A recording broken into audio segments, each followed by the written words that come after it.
शुरू करवाने के लिए, ट्रेनिंग देने के लिए हमने रिक्वेस्ट की राहुल जी से।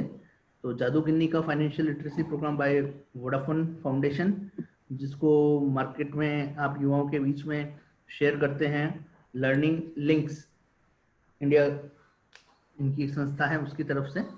तो अभी हमारे युवा साथी जुड़ रहे हैं, जल्दी ही हम इस प्रोग्राम को शुरू करने जा रहे हैं। तो आप सभी से एक बार फिर एक रिक्वेस्ट करूंगा कि जो अन्य साथी जुड़ने वाले थे, किसी कारण से नहीं जुड़ पाए, तो आप उन्हें एक बार जोड़ दीजिए। 3:08 हो गए, अगले 2 मिनट बाद हम इस प्रोग्राम को शुरू कर देंगे। तब तक राहुल जी, आप बेसिक जानकारी अपने बारे में, अपनी संस्था के बारे में जी दे सर, सकते हैं ताकि। बिल्कुल सर।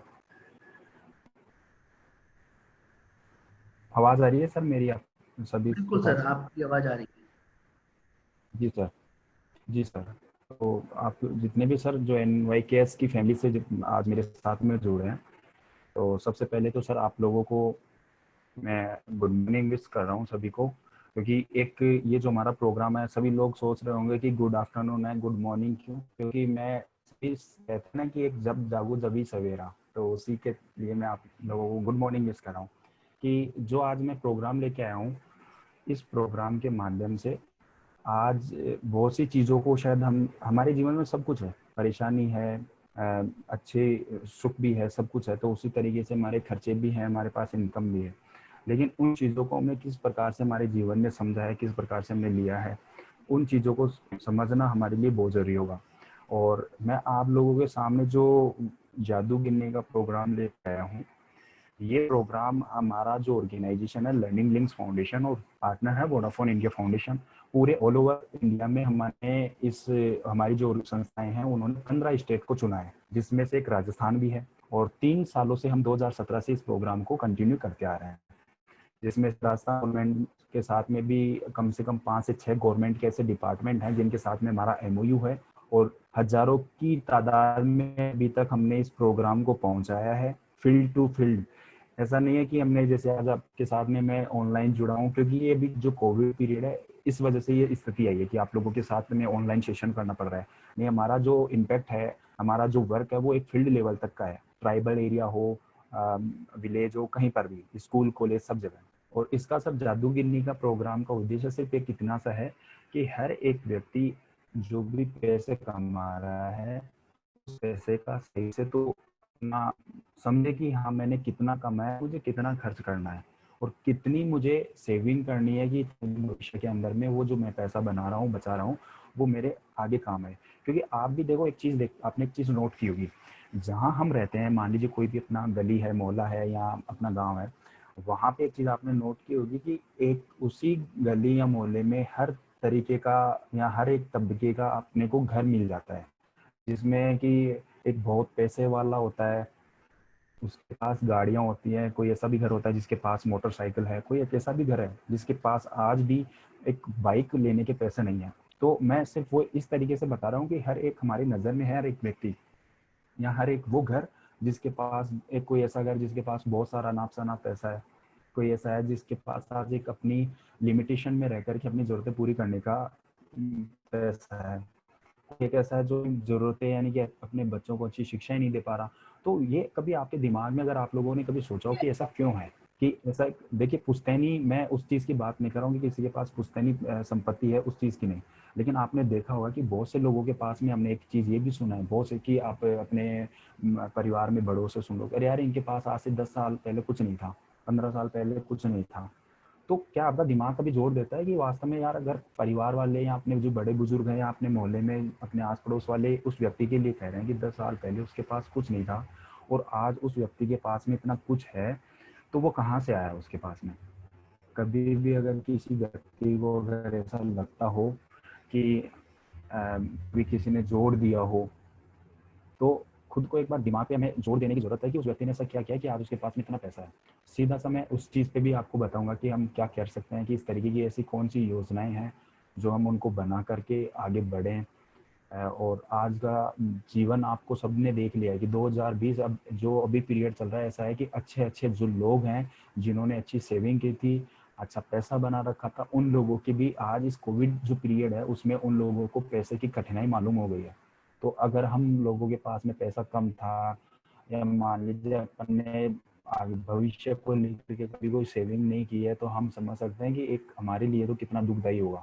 तो उन चीज़ों को समझें, क्योंकि देखिए कभी भी विपदा या संकट कभी भी आ सकता है, लेकिन सबसे बड़ी बेवकूफ़ी वो हमारी नहीं होगी, क्योंकि एक अचानक से आते हैं, सबके पास में आता है। बहुत ज़्यादा पैसा वाला होगा तो दुख या संकट उसको भी आएगा, कम पैसे वाला उसको भी आएगा।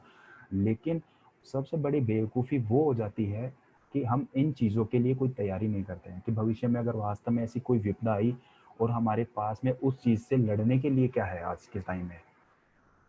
और आज अगर हमारे पास में अगर वो चीज़ है नहीं, और यहाँ हमने भविष्य के लिए उस चीज़ की तैयारी नहीं की, तो सबसे बड़ी मूर्खता होगी आज जो ये टाइम जो दौर चल रहा है हमारे लिए। और मैं सर अब 22 के आसपास में है, तो एक बार सेशन शुरू कर लेते हैं।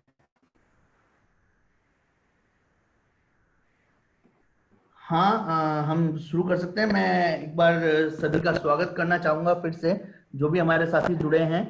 आपका अभिनंदन, एक नई शुरुआत भी मान सकते हैं कई हमारे युवा साथियों के लिए, कि जैसा अभी राहुल जी ने बताया कि लोग कहते हैं 15 साल पहले उसके पास कुछ नहीं था, आज इतना है।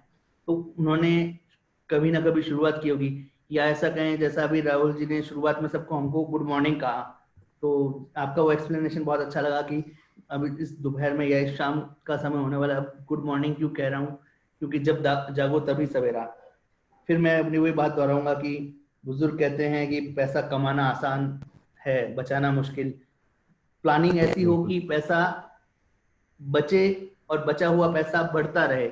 ऐसा ना हो कि बचा हुआ पैसा कहीं डूब जाए, क्योंकि कई हम देखते हैं स्कीम्स के झांसे में आके हम लोग 25% मिल रहा है, 30% मिल रहा है कि झांसे में हम अपना पैसा फंसा देते हैं। ऐसी कई चीजें होती हैं। इस फाइनेंशियल लिटरेसी जो वित्तीय साक्षरता के दौरान हमें काफी कुछ चीजें सीखने और समझने को मिलेंगी। मैं एक बार पुनः आप सभी का स्वागत करता हूं हमारे बीच में। हमारे यूनाइटेड नेशंस की दिल्ली टीम से शिप्रा जी जुड़े हैं, मैं आपका भी स्वागत करता हूं। और प्रोग्राम जल्दी ही अच्छे से सफलता के साथ आगे बढ़ेगा। मैं अब इस प्रोग्राम को संचालन करने की बागडोर देता हूं राहुल जी के हाथ में। राहुल जी, इसकी फुल स्क्रीन आप कर दीजिएगा स्लाइड शो से, ताकि पूरा स्क्रीन पे यही दिखे आपका जादू गिनने का। Thank you very much. चलिए राहुल जी शुरू कीजिए। मैं अभी एसडी सर से बात कर रहा जी। हूँ, फिर उन्हें भी बीच में हम लोग जोड़ने का प्रयास करेंगे। धन्यवाद जी राहुल जी, सर। आप शुरू करें। जी सर। तो सर आप सभी को पहले तो ये बता रहा हूँ कि हमारा जो ऑर्गेनाइजेशन है learning links foundation, Vodafone foundation इसका पार्टनर है हमारा। जो तो सबसे पहले मैं जो जादू गिनने का है इसको समझा देता हूँ आपको, कि बहुत से शायद आपको देखो जादू समझ में आता है आसानी से, सब लोग जानते हैं कि जादू मैजिक वगैरह, लेकिन ये गिननी क्या है अगर किसी को समझ में आया हो तो। सीमा कुमारी जी कुछ कहना चाहती हैं आप?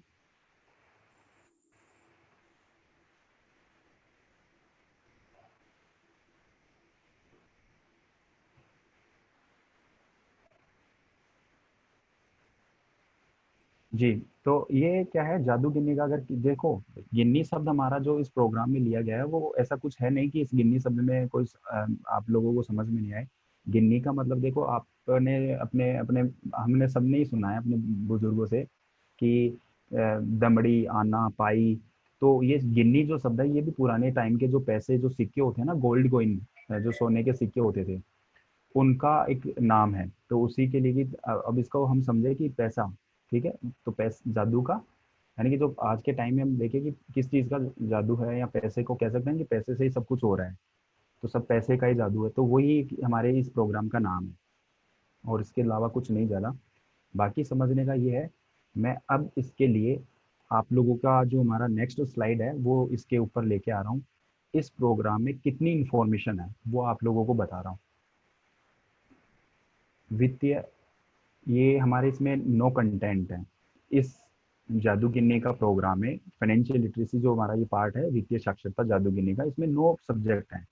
9 सब्जेक्ट में आप इसमें सब सीख जाओगे कि वित्तीय अवधारणा की मूल सिद्धांत, यानी कि पैसे से संबंधित जितने भी मूल अवधारणाएं हैं उनके मूल सिद्धांत समझ जाओगे आप। आय व्यय को कैसे हमें समझना है, कैसे काम में लेना है, वो आप समझ जाओगे।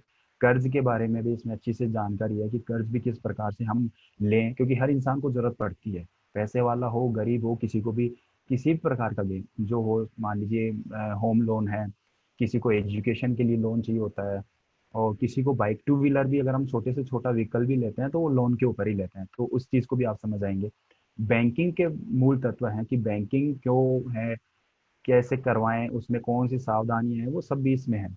जोखिम बीमा प्रबंध, यानी कि ये है बीमा को लेकर के। इसमें बीमा का जो कुछ कंटेंट यानी कि इस बारे में बताएंगे कि आपको कि कैसे क्या काम होता है, कैसे होता है, किस प्रकार से करवाना होता है, कौन सी सावधानी उनको हमें ध्यान में रखना होगा। निवेश का एक इसमें है, वित्तीय योजना है, मोबाइल की शक्ति, पावर ऑफ मोबाइल, कि आज सबके पास में स्मार्टफोन है और उसी का पावर है। देख लीजिए आज हम ऑनलाइन सेशन कर रहे हैं, तो वो भी एक अच्छा है। गवर्नमेंट स्कीम है, वो भी इसमें एक है।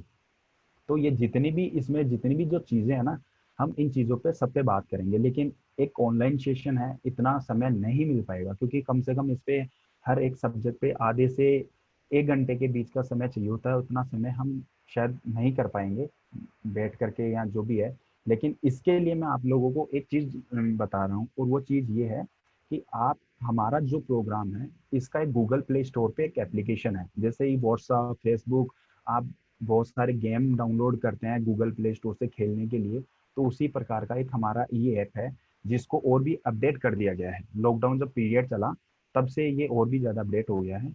ये संवाद एप्लीकेशन है, प्लीज़ आप इसको डाउनलोड करें।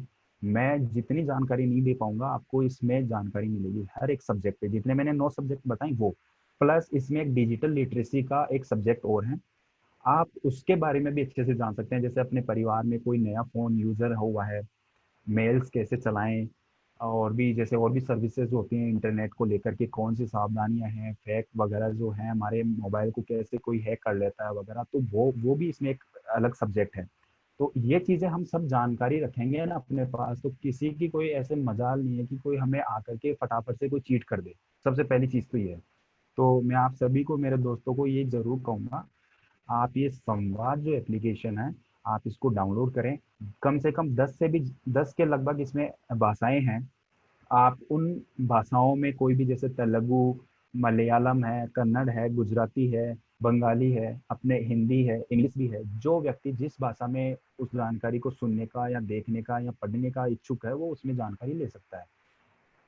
प्लस इस चीज़ का आपको एक हमारी ऑर्गेनाइजेशन की ओर से उसी एप्लीकेशन पे जब वो आप सारी जानकारी पढ़ लोगे, उसके बाद में एक सर्टिफिकेट भी देगी, वो हमारी ऑर्गेनाइजेशन से मिलेगा आपको, आपके सिर्फ उसी ऐप के माध्यम से आपके फ़ोन में मिल जाएगा आपको। और लर्निंग लिंक्स फाउंडेशन और वोडाफोन इंडिया फाउंडेशन की ओर से फाइनेंशियल लिटरेसी जादू गिन्नी का प्रोग्राम का कोर्स कंप्लीटेशन का आपको ये सर्टिफिकेट आपके फ़ोन पे मिल जाएगा। और जिसमें ये चीज़ भी है कि आप इस चीज़ में अपने नाम से लेंगे उसको। अब आप इसमें अपने नाम से है कि बहुत से सर्टिफिकेट ऐसे होते हैं जिसमें सिर्फ ओनली सर्टिफिकेट मिल गया और उसमें ऐसा कुछ है नहीं, लेकिन आप इसमें अपना नाम, जो भी आपका नाम, मान लीजिए रमेश कुमार है, सुरेश है, अमित है, जो भी आप उसमें लेना चाहें वो उस पर मिल जाएगा। ठीक है दोस्तों, अब मैं इस चीज़ को शुरू कर रहा हूँ कि अब हम, मैंने आपको काफ़ी इस चीज़ के बारे में बता दिया ऐप, और जितना हो सके सबको शेयर करो, कोई दिक्कत नहीं है इस एप्लीकेशन में। सबको, जितना आपके परिवार में 5 लोग हैं, 6 लोग हैं, आपके दोस्तों को, आस पड़ोस में सब लोगों को इसके बारे में अवेयर करो आप। तो इसके, अब इसमें जैसे पहले अपने आ गया है इनकम और एक्सपेंसेस। इनकम और एक्सपेंसेस को लेकर के सबसे बड़ी चीज़ ये है कि हर व्यक्ति पैसे कमा रहा है आज के टाइम में। और दूसरा, जो भी व्यक्ति पैसे कमा रहा है, चाहे कमाए या ना कमाए, लेकिन एक चीज ऐसी है घर में वो जरूर होनी है, और वो है हमारे खर्चे। एक्सपेंसेस ऐसी चीज है, कोई व्यक्ति कमाएगा तो भी हमें पैसे खर्च करने हैं, नहीं कमाएगा तो भी हमारे घर से पैसे खर्च होने हैं। तो इन चीज़ों को ज़रूर समझना है कि सबसे पहले, जैसे मैंने एक इसमें बात लिखी है कि अपनी आय के हिसाब से अपनी ज़रूरतों को समझें और उसी के हिसाब से खर्च करें। क्योंकि आज का जो टाइम हो गया है एक ऐसा, बिल्कुल, क्योंकि पुराने टाइम में किसी को फर्क नहीं पड़ता था। हम, अगर हमने देखे होंगे कि हमारे जो दादा या जो पहले बड़े लोग थे, उनको सिर्फ हमने कुर्ते या जो धोती में, और उनके टाइम पे इतना कोई फैशन का भी चीज़ नहीं था, वो लोग को काफ़ी टाइम तक एक ही मतलब जो जूते हैं या चप्पल में हमने देखा है कि उन वो उसी में अपना टाइम गुजार लेते थे। आज का टाइम थोड़ा ऐसा आ गया है कि हर व्यक्ति अपनी उन ज़रूरतों को तो छोड़ रहा है, चाहतों में ज़्यादा जा रहा है। आज पड़ोस में कोई अच्छा अगर पैसे वाला है तो उसको देख करके, अब चाहे हमारे घर का बजट ना हो, लेकिन उसको देख करके हम भी शो करने लगे कि इतने सारे पैसे हैं, और शर्ट ले आए, पैंट ले आए, ना चाहते हुए अच्छा मोबाइल ले आए। तो ये ज़रूर समझें, सबसे पहले खर्चे को करने से पहले दिमाग में ये ज़रूर आना चाहिए कि हमारे घर का हिसाब किताब क्या है, कितनी इनकम है, और कितनी इनकम है उसके हिसाब से मुझे कितना खर्च करना है। ठीक है। और दूसरा इसमें मैंने पॉइंट लगाया कि अनावश्यक खर्चे ना करें। तो ये आप सब पर लागू होता है कि आपका ऐसा नहीं है कि सिर्फ घर का ही खर्चा, आप बाहर जाते हैं, स्मोकिंग का है, ड्रिंक का है, और मान लीजिए कोई भी दोस्तों के साथ में बैठ करके, या मान लीजिए फिजूल खर्ची, आए दिन ही होटल में रेस्टोरेंट में खाना खाना, ये सब होता है। तो इन चीज़ों को हमें ज़रूर अवॉइड करना है, क्योंकि अगर ये हम धीरे धीरे हमारी आदत में शामिल करेंगे, तो मेरे दोस्तों मैं गारंटी ले रहा हूँ, आप लोगों का जो आज का एक इशू है, हर घर में एक बात जरूर चलती है, चाहे कितना भी कोई किसी के घर की आय कितनी हो, 20,000 हो, 50,000 हो, कितना भी हो, महीने का एंड जब होने लगता है ना, 20 से 25 तारीख के आसपास में या 30 के आसपास में, कितना भी कमा लो, खर्चे तो कम ही नहीं हो रहे, पैसे ही नहीं बच रहे। ये जरूर हमारे सामने एक हर घर में ये कहानी जरूर मिलती है, और उसका सीधा सा सबसे बड़ा इफेक्ट यही है कि उस घर का जो भी मैनेजमेंट है, यानी कि फाइनेंशियल जो भी मैनेजर है उस घर का, उसको सही से उन्होंने मैनेज नहीं किया है। उस घर के जितने भी सदस्य हैं, उन्होंने अपनी भागीदारी सही से नहीं निभाई है उस पैसे को बचाने के लिए। क्योंकि हमारी जो मूलभूत आवश्यकताएं हैं, वो यही है आज के टाइम में, कि हम हमारे राशन का सामान ले आएं, कपड़ों की ज़रूरत है वो ले आएँ। उसके बाद में हमारे जैसे और भी जो खर्चे हैं, स्कूल बच्चों की स्कूल फ़ीस है, दूध वाले को है, हमारे जैसे मान लीजिए ऑफ़िस आने-जाने के लिए हमारी बाइक से अगर हम यूज़ करते हैं, बस का यूज़ करते हैं तो किराए का है।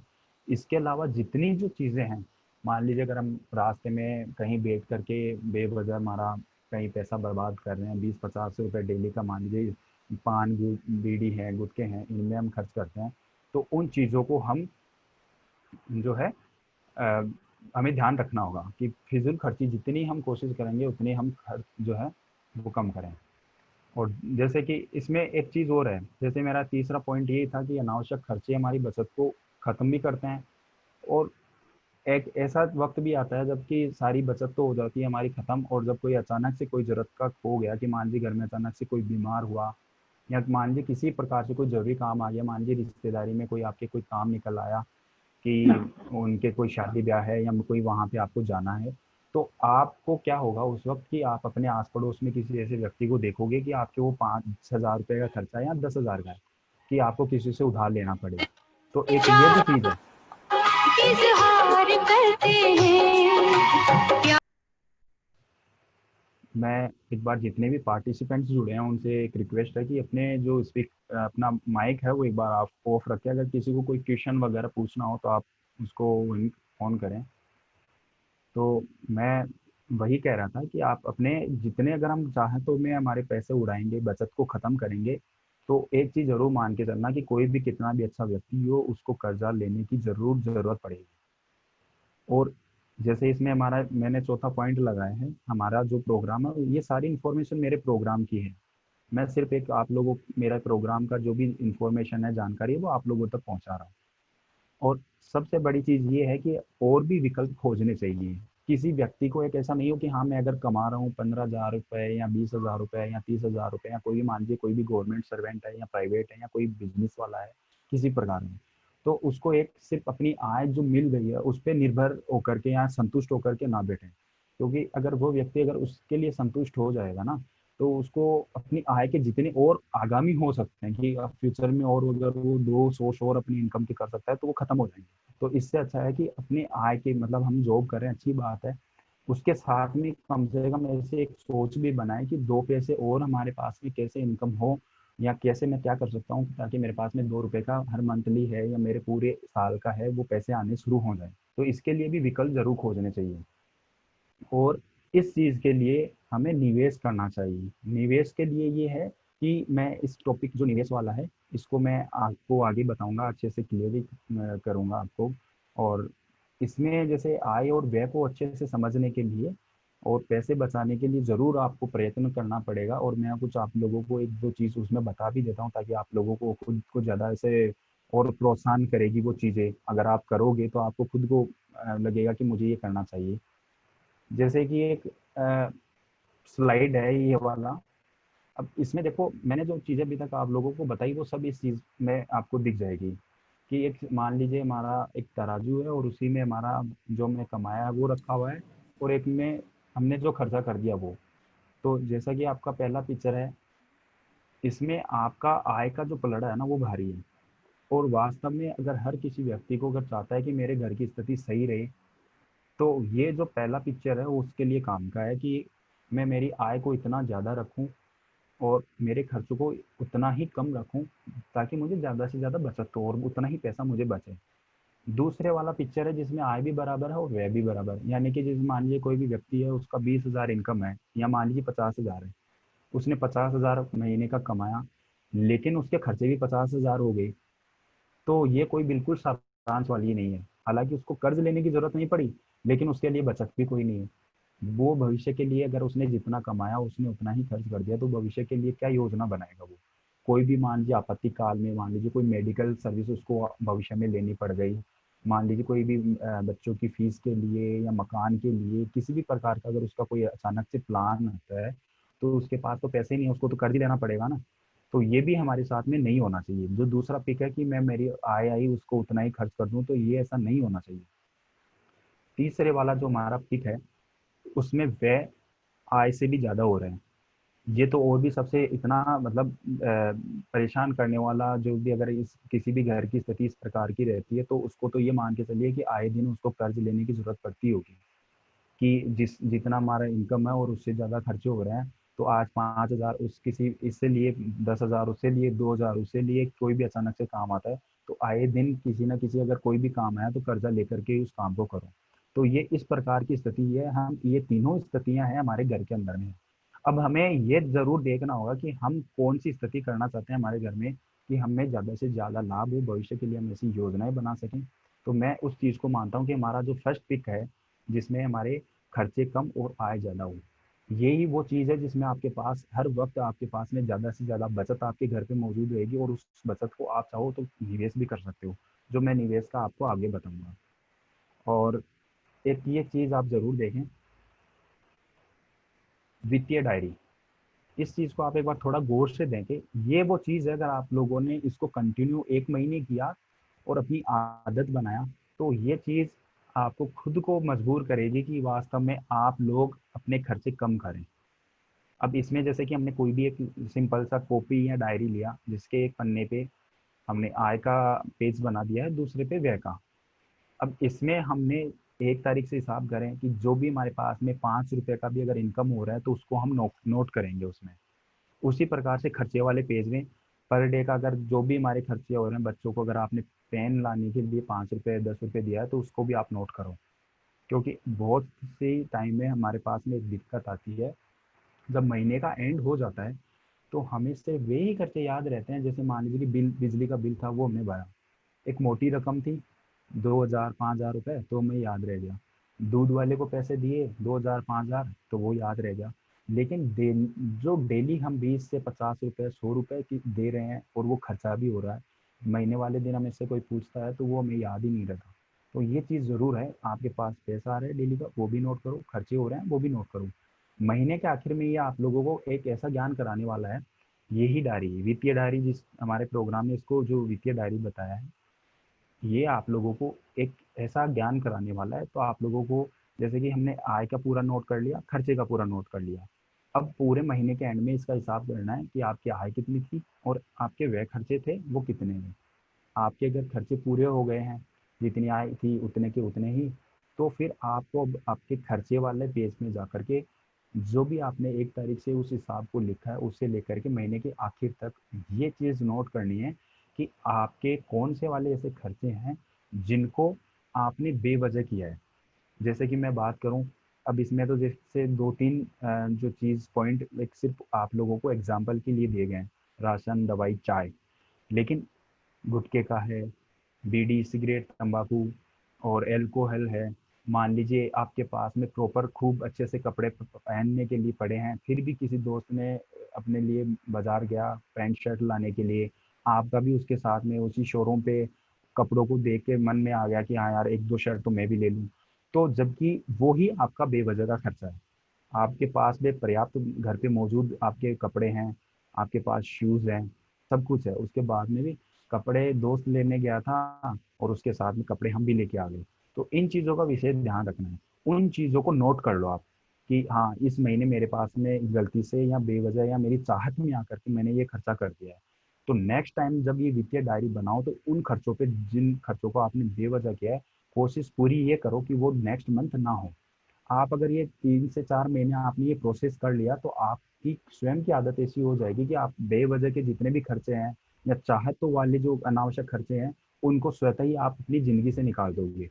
और ये जो पैसा बचेगा ये आपके पास में सुरक्षित रहेगा आपके बचत में, जिसको हम निवेश में भी लगा सकते हैं। सर वैसे अगर किसी को मेरे साथ में जुड़े हुए जितने भी दोस्त हैं, अगर कोई इनकम और एक्सपेंसेस वाली टॉपिक में अगर आपको कुछ पूछना हो तो पूछ लीजिए सर।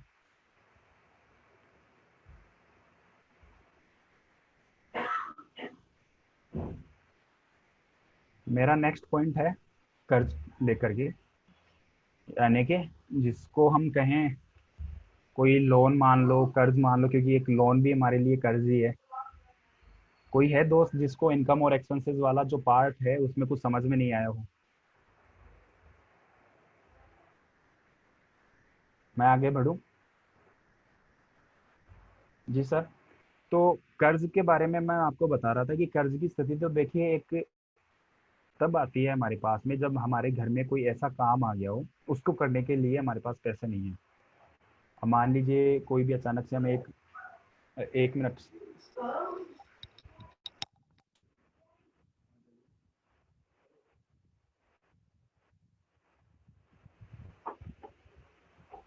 आप लोगों के अगर कोई क्वेश्चन हो तो वो क्वेश्चन आप शेयर कर सकते हैं, यहाँ चैट पे लिख सकते हैं ताकि एंड में हम लोग उसके बारे में डिस्कस कर लें, या जब राहुल जी आपको समय देंगे तब आप पूछ सकते हैं। सेशन के बीच में जैसे ही चैप्टर खत्म होता है तो वो क्वेश्चन पूछने के लिए समय दे रहे हैं तब भी आप हैंड रेज करके पूछ सकते हैं, या फिर चाहे तो एंड में हम लोग 5 मिनट का समय आप लोगों के साथ चर्चा के लिए ले लेंगे। राहुल जी, जी सर। Over to you. जी सर। जी सर। तो सर कर्ज की तो देखो दिक्कत मेरे दोस्तों तब आती है कि जब कोई भी हमारा घर अच्छे से हमारा कमा रहे हैं, खर्चे चल रहे हैं, ठीक है, अचानक से कोई भी खर्चा हुआ, मान लीजिए अगर कोई पशु पालन है करने वाला, तो उसको मान लीजिए कि मैं मानूँ कि भैंस लेना है नया, और उसके पास में मान लीजिए आज के टाइम में तो जैसे 40-50 हज़ार जितना उस भैंस की जैसी नस्ल होगी उसके हिसाब से उसके पैसे होते हैं, फिर भी कम से कम मैं 50 हज़ार रुपये एक भैंस का मान के चलता हूँ। अब उस व्यक्ति के पास में अगर 50 हज़ार रुपये है नहीं, तो वो आप समझ सकते हैं कि वो अगर उसको ज़रूरी है भैंस लेना, तो वो व्यक्ति कर्ज लेके ही ये काम करेगा। आप लोगों को मान लीजिए कि आपको बाइक लेना है, फोर व्हीलर लेना है, और घर में उतना पैसा नहीं है, तो आप समझ सकते हैं कि आसानी से कि भाई अपने को बाकी का जो पैसा है वो कर्ज ही लेना पड़ेगा। ठीक है, घर में अगर छोटा मोटा मान लीजिए अपने किसी रिलेटिव के कोई फंक्शन आया, कपड़े या जो भी हमारा समाज के अनुसार जो हमारा खर्चा होता है कि भाई पैसे लेकर के वहाँ पर जैसे कपड़े वगैरह शादी में गिफ्ट वगैरह के लिए उसका पैसा नहीं है, तो आस पड़ोस से किसी से 10 हज़ार 20 हज़ार 50 हज़ार रुपये इस तरीके से हम लेकर के वो काम हमारे निकालते हैं। लेकिन सबसे बड़ी दिक्कत यही है कि समझने की कि भाई कर्ज लेने की हमें ज़रूरत ही तब पड़ती है जब हमने कोई भविष्य के लिए कोई प्लान सेट नहीं किया, ना ही भविष्य के लिए हमने कोई बचत की। तो सबसे बड़ी दिक्कत तो ये है कि कर्ज की हमें आवश्यकता ही तब पड़ी। फिर भी अगर अब तक हमने कोई ऐसी योजनाएं नहीं बनाई है तो सबसे पहले तो वो योजनाएं भविष्य के लिए बनाना शुरू करें। लेकिन कर्ज फिर भी मान लीजिए बहुत से ऐसे प्रोग्राम होते हैं, ऐसे कोई हमारे प्रोजेक्ट होते हैं जिनके लिए हमें कर्ज लेना ही पड़ता है, क्योंकि बड़ा कोई प्रोजेक्ट होगा घर में, क्योंकि बिजनेस भी एक तरीके का प्रोजेक्ट ही मान के चलते हैं हम। मान लीजिए कोई 5 लाख रुपए का हमारे को कोई बिजनेस लगाना है, 2 लाख घर में रखे हैं, बाकी का 3 लाख हमने पैसे कमाने के लिए ही लोन लेना है। तो उन चीज़ों के लिए हम क्या कर सकते हैं, कैसे हम लोन लें, कैसे उनकी गणनाएं समझें, कहाँ से हम लोन लें, ये सारी बातें इस प्रोग्राम में है। जब आप हमारा ये ऐप डाउनलोड करेंगे ना, तो उसमें हर एक चीज़ को आसानी से बिल्कुल सरलता से, इतनी अच्छी लैंग्वेज है उसमें कोई कि आप अपने हमारे घर पे जैसे मान लीजिए कोई बूढ़े बुजुर्ग हैं जो पढ़े लिखे नहीं है, उनको भी अगर आप वो वीडियो दिखाओगे तो आसानी से वो समझ पाएंगे उस चीज़ को।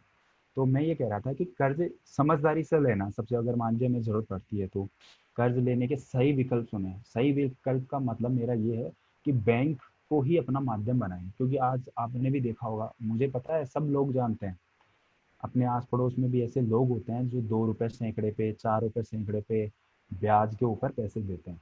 आपको क्या लगता है कि वो सही है?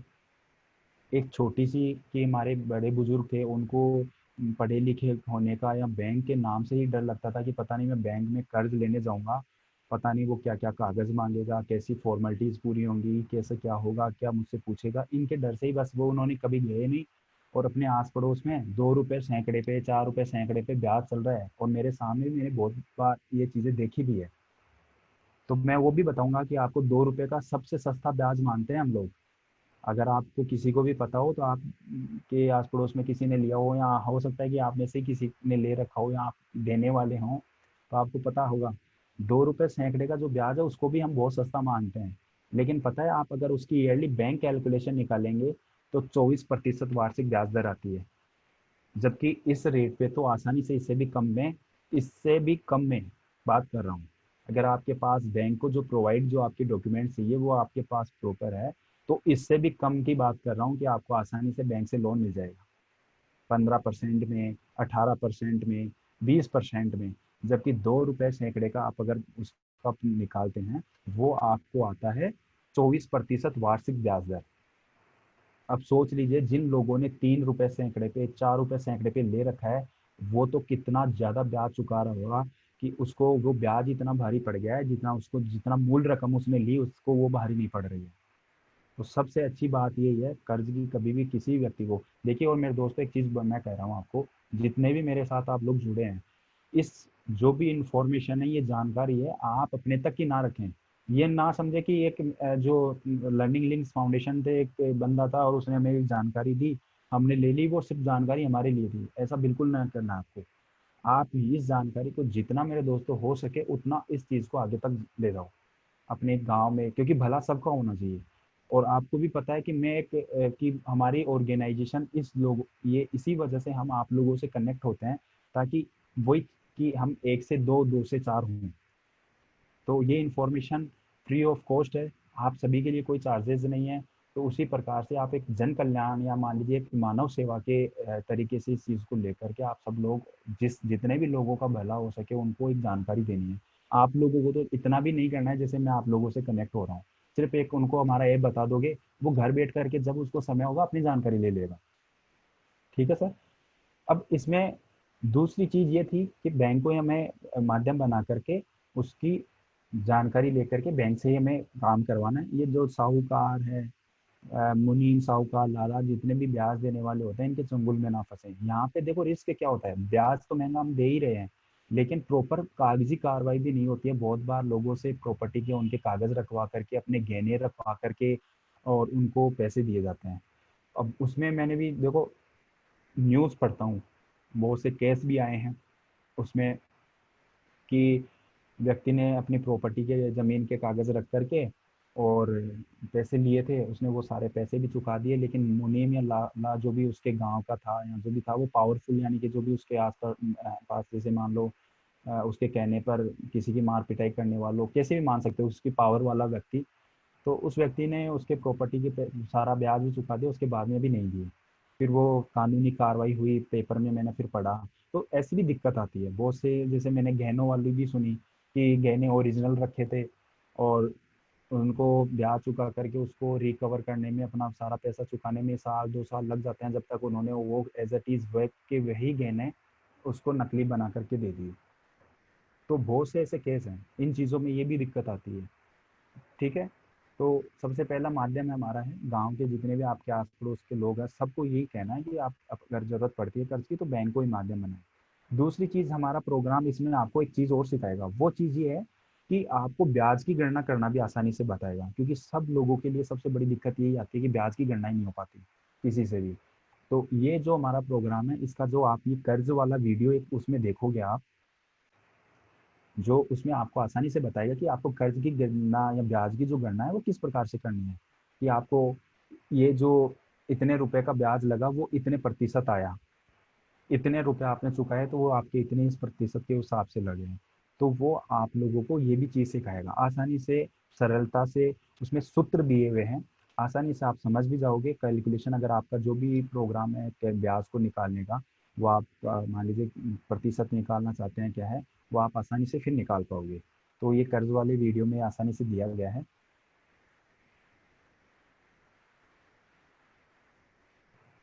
जिसमें मैं आपको देखो एक छोटा सा नमूना उसी हमारे एप्लीकेशन के माध्यम से मैंने कुछ एक दो फोटो निकाले थे। वो ये है कि ब्याज क्या होता है, एक अतिरिक्त धन ही तो होता है जो मतलब अगर हम बैंक में या जमा करवाते हैं तो उस पे हमारे को बैंक चुकाता है।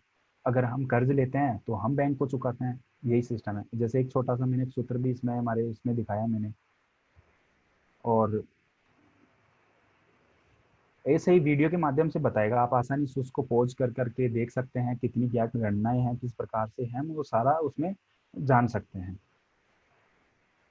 कर्ज वाला जो टॉपिक है, इस पे किसी को कुछ चर्चा चाहिए या कोई आप लोगों के किसी को कोई क्वेश्चन हो, आप मैसेज भी कर सकते हैं, चैट के माध्यम से मुझसे पूछ लीजिए अगर किसी को कोई बोल करके ना पूछना चाहे तो।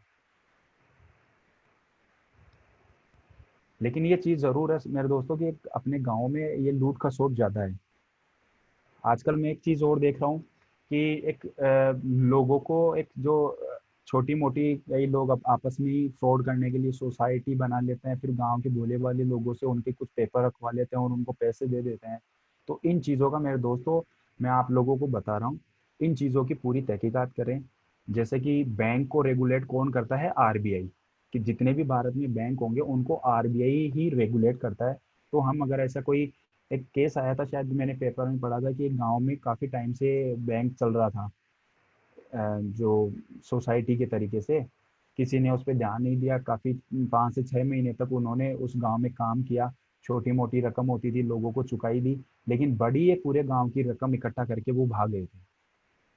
तो इन चीज़ों का हमें कैसे पता चले कि वो सही है या गलत है, तो इस चीज़ों का जैसे बैंक को आरबीआई रेगुलेट करता है तो ये उससे ही हमें देखना होगा कि ये उससे सर्टिफाइड है या नहीं है।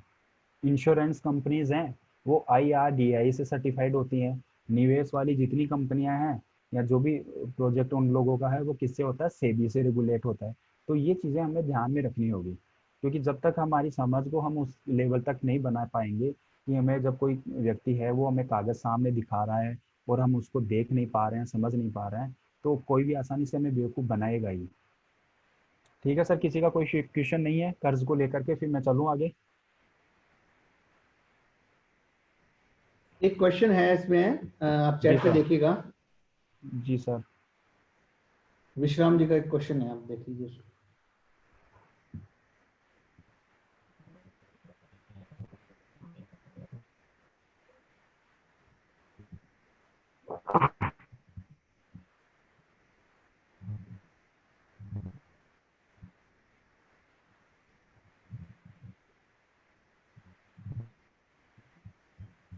क्वेश्चन है ये कि बैंक से कर्ज लेने पर ब्याज कितना देना पड़ता है और वापस कैसे चुकाया जाता है।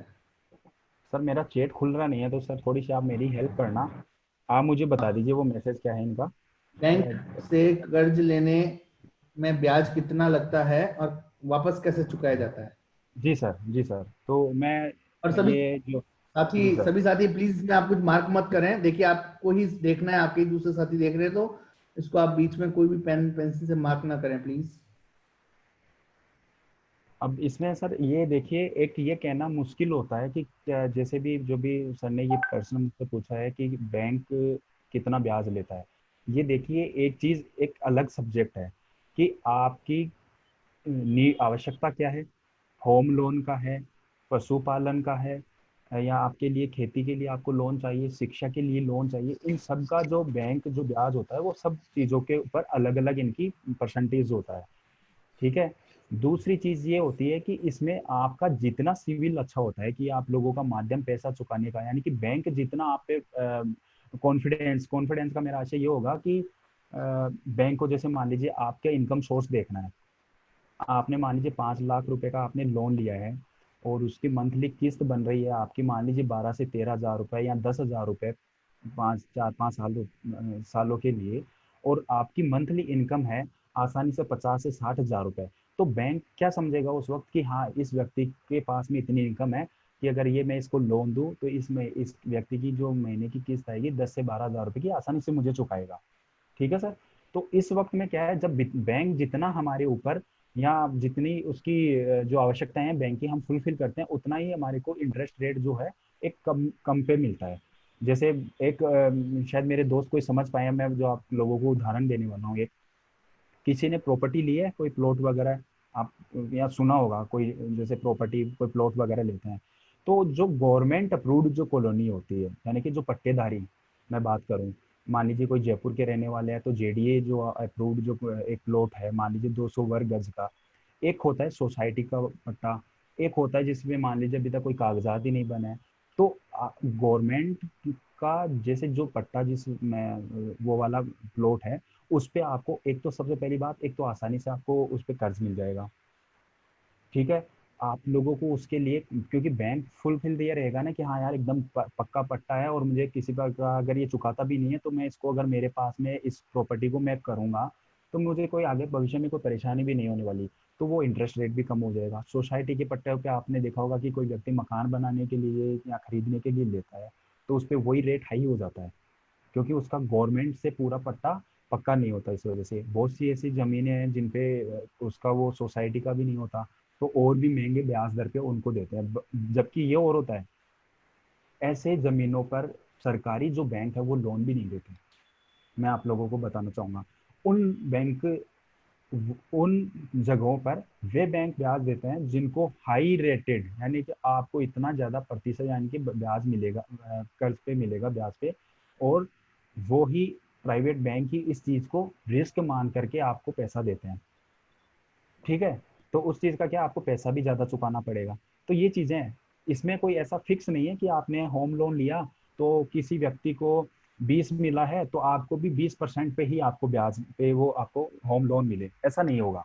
क्योंकि आपका सिविल देखा जाएगा कि आप कितने सक्षम है, आपका सिविल कैसा है, आसानी से लोन मिलने वाला है या नहीं है, उसके हिसाब से ये सब काम होता है। किसी को 18 पे भी मिल जाता है, किसी को 20 भी मिलता है, किसी की इनकम सोर्स में इनमें दिक्कत आ रही है, किसी का थोड़ा सिविल में अच्छा रिकॉर्ड नहीं है बैंक को। आपको पता होगा आजकल ये चीज़ बहुत ज़्यादा हो रही है, क्योंकि सब बैंक, आप चर्चा करना किसी भी व्यक्ति से होम लोन के लिए या किसी भी चीज़ के लिए भी, तो सबसे पहले वो आपसे ये पूछेंगे सिविल कैसा है। सुना होगा ना सबने ये। तो ये चीज़ वही है कि बैंक कॉन्फिडेंट रहता है कि हाँ ये इस बंदे का सिविल अच्छा है तो कम से कम मेरे पैसे को इतना ज़्यादा रिस्क नहीं है। तो आपको 1-2% वास्तव में ये होगा कि औरों की तुलना में आपको कम मिलेगा। ठीक है। तो ये चीजें हैं, इसमें कोई फिक्स नहीं है कि यार किसी इसको 10 मिला। और सबसे बड़ी बात, एक चीज और मान के चलना, हर तरीके का लोन होता है, हर एक तरीके के लोन की अलग वैल्यू होती है। एजुकेशन लोन आप लोगों लेना, आप कोई भी मान लीजिए स्टूडेंट है वो लेगा तो उसको अलग कैलकुलेशन लगेगा। होम लोन का जो होता है वो अलग कैलकुलेशन होता है। फसल भी, फसल का कोई है, कोई मान लीजिए कृषि पे लोन लेना चाहता है तो उसका वैल्यू अलग है, पशुपालन के लिए है वो अलग है। तो इन सब की गणनाएं अलग होती हैं। दूसरा डिपेंड है हमारे ऊपर कि हमने कैसा सिविल दिया है उसको। ठीक है सर। क्वेश्चन अगर और कुछ पूछना चाहें तो इसमें।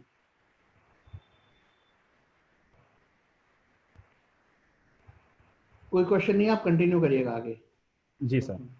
तो सर वैसे मैं ये पूछ रहा था कि उनका जो क्वेश्चन था वो सेटिस्फाई है इस चीज़ से, अगर और कुछ उनको पूछना हो तो पूछ सकते हैं सर।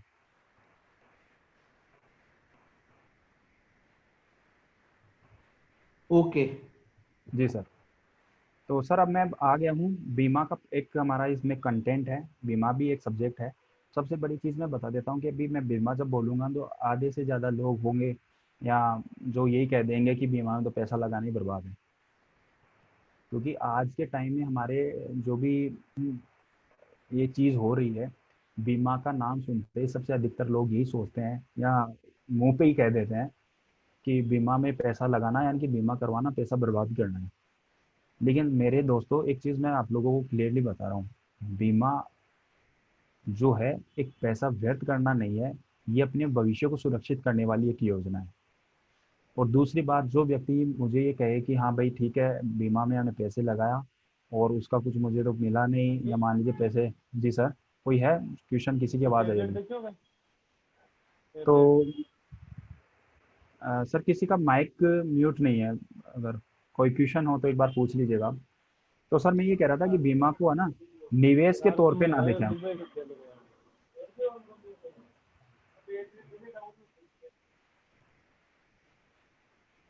जी सर। तो मैं ये कह रहा था कि बीमा जो एक ऐसा टॉपिक है जिसपे अगर आप ये समझ रहे हैं कि मैंने तो पैसा किसी निवेश के तौर पे लगाया था, कि पता नहीं मैंने 100 रुपये लगाए और उसका तो मुझे बाद में 105 मिले, 110 मिले, 120 मिले, तो ये देखिए सर हमारी गलत फहमी है ये चीज़। बीमा कोई भी निवेश का टॉपिक नहीं है कि हम पैसा उसमें लगाए और उसे पैसा कमाए, ऐसा कोई सब्जेक्ट नहीं है। सिर्फ एक ऐसा ये विषय है जिसमें हम हमारे भविष्य को पैसा लगा करके हमारे ही भविष्य को सुरक्षित कर रहे हैं, हमारे ही नहीं हमारे पूरे परिवार का। तो वो कैसे है मैं एक चीज बता देता हूँ, जैसे इसमें मैंने कुछ पॉइंट भी इसमें लिखे हैं वो देख लीजिएगा। कि एक जो बीमा है आज का जो युग है उसके हिसाब से एक तो ये जरूरी हो गया है, क्योंकि आपको पता है कि आजकल चलते ही हर किसी व्यक्ति को कोई बीमारी निकल आती है। किसी प्रकार से किसी व्यक्ति का आज का कोई ठिकाना नहीं है, कभी कोई दुर्घटना किसी प्रकार की कोई भी किसी मान लीजिए जोखिम होता ही रहता है किसी के ना किसी के साथ में। अब मान लीजिए कोई ऐसा व्यक्ति है जो अपने परिवार में अकेला ही तो बेचारा कमाने वाला है और अपने बच्चों को अपने परिवार को पाल रहा है अपनी कमाई से। मैं एक छोटा सा उदाहरण दे रहा हूँ। और उसी व्यक्ति को मान लीजिए कोई बीमारी के कारण या मान लीजिए कि दुर्घटना में कुछ हो जाए, तो आप समझ सकते हैं कि जो व्यक्ति अपने परिवार के लिए अपने परिवार का जो लालन पोषण था वो कर रहा था, अब उस व्यक्ति को परिवार में वो पैसे आएंगे कहाँ से? कोई नहीं आएगा ना देने। मान लीजिए वो व्यक्ति किसी भी कंपनी में अगर काम करता था और वो व्यक्ति अब मान लीजिए बीमारी के कारण या मान लीजिए कोई दुर्घटना ऐसी हुई है जिसकी वजह से वो काम नहीं कर पा रहा है या मान लीजिए उसकी डेथ हो गई, तो अब उसके बच्चों को उसके परिवार को कौन पालने वाला है? क्या वो कंपनी हर महीने जैसे कि वो कमा करके आता था हर महीने उसके घर पे जो उसके खाते में पैसे आ जाते थे उसकी कंपनी देगी उसको, जब तक उसका परिवार की जिम्मेदारी लेगी? कोई ही नहीं लेता। लेकिन एक बीमा पार्ट ऐसा है जहाँ पे अगर कोई व्यक्ति अपनी जरूरत के हिसाब से, कोई ये ना समझे कि इसमें मैं मेरा 5 करोड़ का इंश्योरेंस करवा लूं और कुछ हो भी जाए तो परिवार वालों को 5 करोड़ मिल जाएगा। होंगे ना सब। बहुत से लोगों के दिमाग में ये विचार भी आता है। सुनते हैं ना कि 1 करोड़ का बीमा, 2 करोड़ का, 5 करोड़ का, लेकिन पता है वो बीमा भी कैसे मिलता है? आप लोगों की इनकम सोर्स कितनी है उसके आधार पे। करवाने में तो हर एक व्यक्ति 1 1 अरब रुपए का बीमा करवा सकता है और तुरंत मर भी जाए पता नहीं। और बहुत से ऐसे लोग भी होते हैं जो अपनी मौत को जानबूझ के करवा लेते हैं और उसको क्लेरिफाई करवाते हैं कि एक्सीडेंट हुआ था। आप समझ रहे हैं मेरी बात को? तो बीमा कोई ऐसा सब्जेक्ट नहीं है कि उसमें आप लोग किसी तरीके से किसी जालसाजी के तहत ऐसा कुछ करें। एक ये विषय ऐसा है कि आप बीमा तब होता है जब आपकी स्थिति किस प्रकार की है। आपकी स्थिति इनकम के आधार पर जितनी होगी उतने ही रुपए का आपका बीमा कवर हो पाएगा। तो इस चीज के लिए ये मेरा चैट का जो आपका था क्वेश्चन अब खुला ही है। तो ठीक है सर, मैं ये कह रहा था कि इनकम के आधार पे ही हमारा इंश्योरेंस होता है, हमारा प्रीमियम उतना ही जाता है और उतने का ही हम लाइफ कवर उस बेनिफिट के बेनिफिट होते हैं। ऐसा नहीं कि हमारी इनकम इतनी है नहीं और हमने 5 करोड़ का इंश्योरेंस कर दिया, कोई बीमा इंश्योरेंस कंपनी है वो नहीं करेगी। वो सबसे पहले ये देखेगी इसके हिसाब से आपका इतना प्रीमियम बनता है, आपकी इतनी इनकम तो दिखाओ हमें, इतना इनकम टैक्स रिटर्न है वो हमें दिखाओ।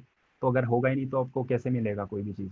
तो सबसे पहली चीज़ यही है कि अपनी जो भी प्रीमियम है लाइफ इंश्योरेंस का हो कैसे भी हो, अपनी ज़रूरत के हिसाब से लें। ज़रूरत के हिसाब से का मतलब मैं ये कह रहा हूँ कि सर बहुत बार लोग इंश्योरेंस कंपनीज के एजेंट भी ऐसे होते हैं, आपको उस वक्त ऐसी ऐसी सेवाएं बताएंगे, सर आपको इस तरीके से अगर कुछ हो गया तो ये मिलेगा, लाभ मिलेगा, फलाना ढिमका, ऐसे करके वो मतलब एक करवाने वाले व्यक्ति को इतना एक्साइटेड कर देते हैं कि वो बड़ी पॉलिसी करवा लेता है। करवानी उस व्यक्ति को 500 मंथली का था या मान लीजिए पूरे ईयर का 3000 का था, लेकिन उसकी बातों से प्रभावित होकर के मान लीजिए 5 से 6 हज़ार रुपए की पर ईयर का पॉलिसी करवा ली है, या मान लीजिए हर महीने का 1 हज़ार रुपए का पॉलिसी करवा ली है। उस वक्त तो जो जो उसमें हो गया, लेकिन आप उसको कंटिन्यू कितने टाइम तक रख पाते हैं, सबसे बड़ी चीज़ ये होगी। अब वो कैसे? क्योंकि जब अगर हमारी स्थिति उस पैसे को चुकाने की नहीं होगी तो हम कैसे चुका पाएंगे उस चीज़ को? तो इसीलिए मैं कह रहा हूँ इंश्योरेंस पॉलिसी ज़रूर लें, लेकिन उसके हिसाब से लें जो आपके घर की इनकम वैल्यू कहती है कि मैं वास्तव में इतना कमा रहा हूँ, सब खर्चे निकाल करके, सब काम करके और जो मेरा पैसा है, इतना पैसा तो मैं प्रीमियम राशि को, या इंश्योरेंस कंपनी है मेरे बीमा कंपनी को, उसको दे ही सकता हूँ। ऐसा नहीं है कि हाँ भाई चलो उससे भी ज्यादा कर दिया तो फिर वही दिक्कत आने वाली है कि आपकी कुछ एक दो इंस्टॉलमेंट्स आपकी ड्यू रहेंगी पॉलिसीज में, फिर ये दिक्कत आती है, आपका इंश्योरेंस क्लेम सही से पास नहीं हो पाता है। तो ये सब दिक्कत ना हो या इनसे बचना चाहो तो छोटी सी समझ रखो कि मेरे घर की जो वैल्यू है या मेरे घर की जो आर्थिक स्थिति है उसके हिसाब से मुझे पॉलिसी करवाना है, उसी के हिसाब से मुझे चलना है। लेकिन पॉलिसी जरूर लें। और कोई व्यक्ति अगर ये कहे कि नहीं मैं तो उतना भी सक्षम नहीं हूँ, तो कुछ गवर्नमेंट की स्कीम है। आप तो जैसे NYKS से जुड़े हुए हैं तो आए दिन आपके बहुत सारे ऐसे प्रोग्राम होते हैं जो आप लोगों को गवर्नमेंट की सेवाएं बताते हैं। फिर भी मैं आप लोगों को जैसे बता देता हूँ कि प्रधानमंत्री जीवन ज्योति बीमा योजना है, प्रधानमंत्री सुरक्षा बीमा योजनाएं हैं। ये ऐसी वो योजनाएं हैं जिनमें मात्र आपका कुछ ही नहीं लगना। प्रधानमंत्री सुरक्षा बीमा योजना है वो सिर्फ पूरे 1 साल के 12 रुपए लेती है आपसे, आपके खाते से। अब 12 रुपए का मानते हैं तो हमें कितना खर्चा आया, 1 महीने का 1 रुपए। इतने पैसे तो मैं गारंटी लेता हूँ आप लोगों के पॉकेट से, मान लो कोई पर्स निकालते वक्त, आपका रुमाल निकालते वक्त, कभी मोबाइल निकालते वक्त, तो ही इतने पैसे गिर जाते हैं। जी सर, किसी का कोई क्वेश्चन है? तो मैं ये कह रहा था, जी सर कोई है क्वेश्चन? नहीं, क्वेश्चन कोई नहीं है, किसी का गलती से ऑन हो गया होगा। आपसे सबसे रिक्वेस्ट है अपना माइक बंद रखिएगा, क्योंकि पूरा जी फ्लो टूट जाता है एक प्रेजेंटेशन देने वाले व्यक्ति का। तो सर ये चीज है, ये चीज थी। अच्छा सर माइक म्यूट कर लीजिए सर।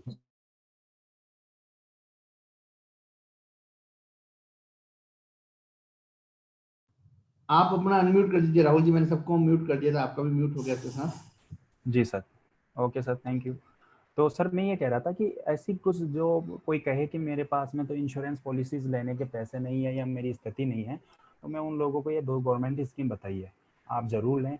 जीवन ज्योति बीमा योजना है वो 330 रुपये की है, इसमें कुछ ज़्यादा पैसे किसी के लगने नहीं है। कोई भी व्यक्ति इन चीज़ों को, और भारत सरकार ने ये योजनाएं तब लेके आई क्योंकि उनको भी पता होता है कि हमारे देश में भी कुछ ऐसे परिवार हैं, ऐसे कुछ आर्थिक स्थिति से कमज़ोर जो परिवार हैं जो ये अपने लिए बीमा पॉलिसी नहीं ले पाते। तो वो इन चीज़ों का लाभ लें ताकि उनको भी अगर कभी इमरजेंसी में किसी प्रकार की कोई दिक्कत आती है तो वो इस चीज़ को लाभ ले सकें। तो अपने इसमें है कि बीमा करवाना भी, जैसे मैंने कहा था कि अनावश्यक खर्च नहीं है, बल्कि अपने भविष्य को, अपने परिवार के भविष्य को सुरक्षित करना है।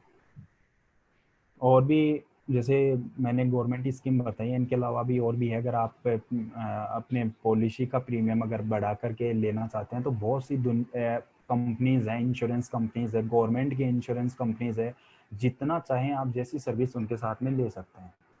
और सबसे बड़ी बात यह है कि व्यक्ति बीमा क्यों करवाता है, क्योंकि बीमा करवाने के बाद में निश्चिंत रहता है कि हाँ, अगर कमाने वाला व्यक्ति है जिसने अपना इंश्योरेंस करवा रखा है, समय से हर टाइम पे वो हर मंथली अपना प्रीमियम दे रहा है, तो उस वो ये कहीं ना कहीं एक तो निश्चित उसका मन रहता है कि हाँ भाई ठीक है, जो मैं हूँ, कभी भी अगर कुछ हुआ तो कम से कम मेरा जो प्रीमियम बीमा कंपनी में इतना पैसा पड़ा है वो मेरे परिवार को मिलेगा। मेरे जाने के बाद में भी परिवार जो है मेरे बच्चों की पढ़ाई करवा सकेगा, अपनी ज़रूरतें पूरी कर सकेगा, जब तक बच्चे भी बड़े हो जाएंगे अपनी जिम्मेदारी स्वयं कर लेंगे। तो सबसे बड़ी चीज़ ये, जैसे मैंने कि इसमें लिख रखा है, लास्ट वाला मेरा पॉइंट है कि व्यक्ति निश्चिंत रहता है कि उसके ना रहने के बाद में भी जो बीमा की जो राशि है उसके परिवार की आर्थिक मदद पूरी करेगी। ठीक है सर। अब इसमें कुछ बीमा के प्रकार हैं, वो थोड़ा आप समझ लो, क्योंकि बहुत से लोगों को इसमें भी समझने में थोड़ी दिक्कत आ जाती है। जैसे कि सिर्फ 2 ही प्रकार के बीमे हैं जिसको हम कहते हैं, एक तो हमारा लाइफ इंश्योरेंस है जो जिसको हम कहते हैं जीवन बीमा, और एक होता है जनरल इंश्योरेंस जिसमें को हम कहते हैं हिंदी में अपने सामान्य बीमा। अब जो हमारा जीवन बीमा है उसमें सिर्फ जीवन बीमा ही आएगा, यानी कि एक हमारा जो लाइफ इंश्योरेंस है वही। लेकिन जो जनरल इंश्योरेंस है उसमें आपके सब आ जाएंगे। सबका मतलब ये है कि आपका जो हेल्थ इंश्योरेंस आपने करवाया है वो आ जाएगा, आपका 2 व्हीलर 4 व्हीलर है, हाउस का इंश्योरेंस है, फसल का है, पशुओं का है, आपका कोई बिजनेस वगैरह आपने कहीं गोदाम वगैरह ले रखा है, आपका दुकान है, उसका जो भी हर प्रकार का, वो सब इस जनरल इंश्योरेंस में आ जाते हैं। तो टाइप्स ऑफ जो इंश्योरेंस है वो सिर्फ 2 ही प्रकार का है। अगर इसमें भी अगर किसी को कुछ पूछना हो। और मैं एक चीज़ वो कह रहा था, कभी भी इंश्योरेंस कंपनी से आप इंश्योरेंस लो, बहुत से एजेंट मिलते हैं, बहुत से ये हैं, कागजी कार्रवाई सही से जांच करके उनसे इंश्योरेंस लो। क्योंकि मैं ये आप लोगों को बार बार इसलिए कह रहा हूँ कि आप लोगों ने तब करने का मेरा उद्देश्य ये है कि आप लोगों ने पूरे 1 महीने पूरी मेहनत से पैसा कमाया है, और उस पैसे को कोई आप लोगों को चीट करके ले जाएगा तो वो एक आप लोगों के लिए कितना कष्टदायी होगा, ये ध्यान रखें। तो उन चीज़ों से अगर आपको बचना है ना, तो हमें किसी भी चीज़ में पैसा लगाने से पहले बस एक थोड़ी सी जांच पड़ताल करने की आवश्यकता है। मैंने बताया था आपको कि बीमा कंपनीज को कौन रेगुलेट करता है, IARDAI। उनसे आप लोगों को अगर किसी पे संशय हो रहा है कि ये कंपनी या ये एजेंट है, मुझे शायद जानकारी सही से नहीं दी है, इनका थोड़ा मुझे चेक कर लेना चाहिए, तो आपको क्या है उनके कंपनीज की पूरी डिटेल, और आजकल इंटरनेट पे सब कुछ अवेलेबल है, और चाहें तो उनसे प्रत्यक्ष भी ले सकते हैं। उनका ऑफिस जा करके आपकी भाई सर्टिफाइड क्या है, किस तरीके से है, उनके सारे पेपर आप चेक कर सकते हैं, सबके पास में होता है। अगर आपको नहीं दिखाते हैं तो आपको कोई जरूरी थोड़ी है कि वहीं से इंश्योरेंस करवाना है। ठीक है, तो आप इन चीज़ों से भी, फ्रॉड से भी बच के चलें। किसी को कोई इंश्योरेंस वाले टॉपिक में कोई प्रश्न हो तो एक बार पूछ लीजिएगा आप। राहुल जी थोड़ा स्पीड अप करें, थोड़ा ठीक रहेगा, क्योंकि फिर बिल्कुल समय सर, मैं शायद। भी बिल्कुल सर। अभी इसके बाद में सर मेरा एक गवर्नमेंट स्कीम का ही है ये। तो अब सर मैं जैसे बता रहा था कि गवर्नमेंट स्कीम है, और गवर्नमेंट स्कीम का कोई ज़्यादा उद्देश्य नहीं है आप ये माने कि भाई हर व्यक्ति इसको लाभ ही नहीं लेता, क्योंकि जो व्यक्ति सक्षम है वो इसके लिए है भी नहीं। पर गवर्नमेंट स्कीम आती इसलिए है क्योंकि जैसे मैंने बताया था इंश्योरेंस वाले टॉपिक में कि व्यक्ति इन चीज़ों को इस वजह से गवर्नमेंट प्लान करती है, क्योंकि हर व्यक्ति इन हर अपनी आर्थिक स्थिति के हिसाब से हर लाभ नहीं ले पा रहा। और गवर्नमेंट उन चीज़ों को लेकर के आती है ताकि हर व्यक्ति का उसमें उद्धार हो सके।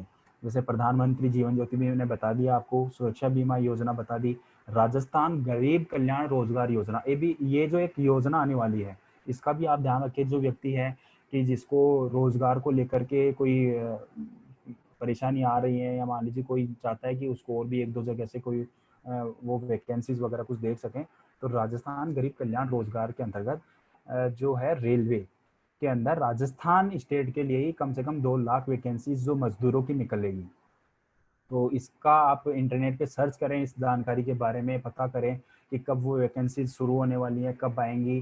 तो उन चीज़ों के लिए, ताकि आप जो ये कोविड पीरियड चल रहा है, सब लोग इनकम को लेकर के काफ़ी खासे परेशान है, तो आप शायद किसी का अगर इसमें कुछ हो तो उन लोगों को मदद मिल पाएगी।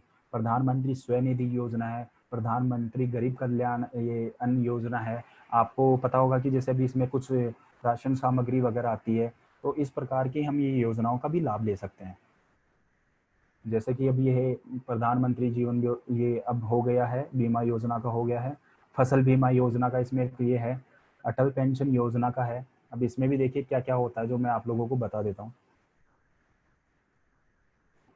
मैंने आपको ये दोनों चीज़ें बता दी है। अगर आप लोगों को इनके बारे में डिटेल चाहिए कि भाई कौन करवा सकता है, कैसे करवा सकता है, तो ये इसके अंदर में डिटेल है। तो प्रधानमंत्री जैसे मैंने 330 का प्रीमियम बता दिया था आपको। व्यक्ति ये करवाने के बाद में अगर उसकी मृत्यु होती है तो उसके जो नॉमिनी उत्तराधिकारी, उसको 2 लाख रुपए की आर्थिक सहायता मिलती है। ठीक है। प्रधानमंत्री सुरक्षा बीमा योजना है, उसमें एज 18 से 70 साल है, 12 रुपए पूरे साल का पैसा है इसमें, और वो भी आर्थिक जो इसकी लाभान्वित राशि है वो भी 2 लाख रुपए की है।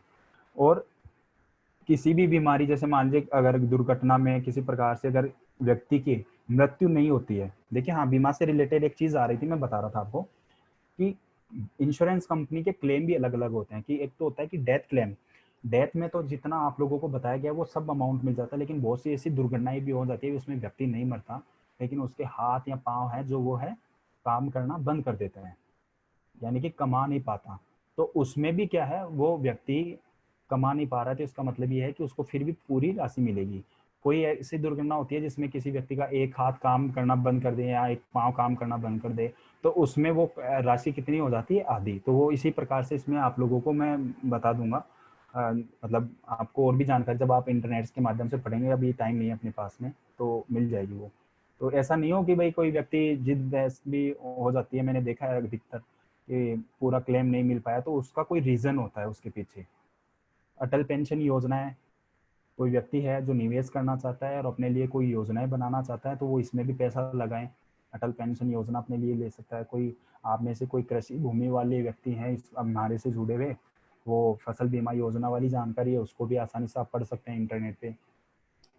और एक ये सुकन्या समृद्धि योजना, मेरे को शायद मालूम होगा कि ये सब आप लोगों को पता होगी ये जानकारी, इसके बारे में भी लोगों को बताओ, क्योंकि बच्ची होते ही सब लोग उसको ये भार के रूप में देखते हैं, लेकिन ये चीज़ें आप बताएंगे तो वो लोगों को थोड़ा हिम्मत मिलती है कि हाँ भाई चलो ठीक है, आप लोगों की छोटी छोटी सेविंग के साथ में गवर्नमेंट भी आपको सपोर्ट कर रही है, अच्छी इंटरेस्ट रेट आपको मिलेगी इसमें, तो वो भी आप इसमें देख सकते हैं। अब सर मैं टॉपिक पे आ रहा हूँ निवेश के। सर मैंने जितनी भी गवर्नमेंट स्कीम बताई आप ज़रूर जितनी बताई उनको आसानी से इंटरनेट पे सर्च करना, अच्छी जानकारी लेना और ज़रूर करवाना, क्योंकि इसमें कोई पैसा हमारा ज़्यादा नहीं लग रहा है लेकिन लाभ बहुत ज़्यादा मिलने वाला है। अब सर मैं बात कर रहा था निवेश की। निवेश कहाँ से आया? जब मैंने शुरू पॉइंट किया था ना कि इनकम और एक्सपेंसेस, कि हम जो कमा रहे हैं खर्च क्या कर रहे हैं, और जो खर्च कम कर रहे हैं और उसमें से जो हमारा पैसा बचा हुआ, अब सीधे यहाँ जाओ उससे जो भी हमने पैसा बचाया उसका एक ये है, हमने उसमें से कुछ पॉलिसीज में लगाए हैं, कुछ और क्या है, बाकी अगर हमारे पास में और भी सेविंग करें तो भविष्य के लिए क्या करें, वो निवेश है। अब निवेश यही है कि हमारे पास जितना पैसा बचा है उतना पैसा रख ले कि हाँ भाई ठीक है, हमारी इमरजेंसी मान ली कोई भी मेडिकल सर्विस, कोई बीमारी के लिए 500, 1000, 1500, 2000 रुपये रख लिए, बाकी जो पैसा बचता है उसको निवेश की अभी से आदत डालें। और निवेश एक ही चीज़ कहता है, जो इसमें 3 गोल्डन रूल है, कहीं पे भी आप सर्च करेंगे इन्वेस्टमेंट के 3 गोल्डन रूल हमेशा निकल के आएंगी, वही इस पिक्चर में आपको मिल जाएंगे कि निवेश यानी कि आपका जो पैसा है कहीं पे लगाने का, इन्वेस्टमेंट का, जितना जल्दी हो सके उतना जल्दी शुरू करें। दूसरा है कि नियमित रूप से करें, ऐसा नहीं हो कि आज तो जोश है 6 महीने साल भर कर लिया फिर बंद कर दिया, कोई लाभ नहीं मिलने वाला उसका। और जितना अधिक हो सके, 3 गोल्डन यही है रूल कि जितना ज़्यादा हो सके उसको उतना ज़्यादा निवेश करें। तो ये चीज़ों आप लोग कंटिन्यू कम से कम 10 साल कर लोगे तो मैं कह रहा हूँ आप लोगों के पास में एक अच्छी सी मोटी रकम खुद के पास में होगी। और वॉरेन बफेट का भी शायद आपने नाम सुना होगा कि इन्वेस्टमेंट की दुनिया में उनका नाम ही फेमस है। उनके पास जितनी संपत्ति है उन्होंने सिर्फ इन्वेस्टमेंट कर करके पूरे दुनिया में मतलब बहुत टॉप पैसे वाले लोगों में शुमार है आज वो। और उन्होंने सारा जो पैसा है वो सिर्फ इन्वेस्टमेंट कर करके ही बने हैं वो आज इस मुकाम पे। तो अगर हो सकता है कि उनकी भी कुछ बुक्स भी मार्केट में हो, अगर आप उनको पढ़ करके किसी तरीके का कुछ सीखना चाहें तो वो भी सीख सकते हैं। अब ये इसमें देख लो कि पैसा भी कहाँ कहाँ हम इन्वेस्टमेंट कर सकते हैं। तो सेविंग बैंक अकाउंट है हमारा, उसमें जैसे हमने पैसे रखे हैं ब्याज मिलता रहेगा। फिक्स डिपॉजिट है हमारी, एफडी वगैरह जो हम कहते हैं, वो भी हमारा एक माध्यम है कि पैसा हमारा सुरक्षित है। और देखिए सुरक्षित पैसे को निवेश करने का मूल उद्देश्य जो होता है ना वो क्या होता है, घर में पड़ा आपने मान लीजिए घर में जोड़ जोड़ के पैसा इकट्ठा कर लिया, 20,000 है, 50,000 है या 1 लाख रुपए, आपको कभी भी वो पैसा सुकून नहीं देगा। सुकून का मतलब ये नहीं है कि मतलब वो सुख शांति नहीं देने वाला, ऐसा नहीं है। सुकून का मतलब ये कि वो आप लोगों को अपनी ओर खींचता रहेगा। वो ये पैसा चिल्लाता रहेगा आपके, मान लो कहीं पे भी अलमारी में कबड़ में कहीं रखा हुआ है तो वो चिल्ला कर कहेगा अरे भाई मैं हूँ, खर्च कर मुझे, ठीक है। तो मेरा सुख शांति वाला उद्देश्य नहीं था, मैंने कहा कि वो पैसा जो रखा हुआ है ना वो आपको खुद याद दिलाता रहेगा कि यार मैं पढ़ा हूँ, मुझे कहीं तो खर्च कर।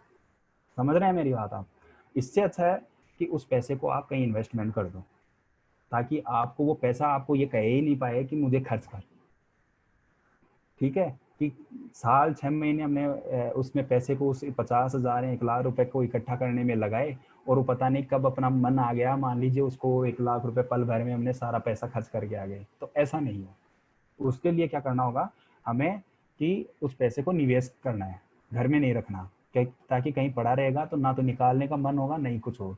तो इसके लिए सबसे बढ़िया आइडिया ये है कि उसको या तो सेविंग बैंक अकाउंट है, फिक्स्ड डिपॉजिट है, उसमें लगा दो।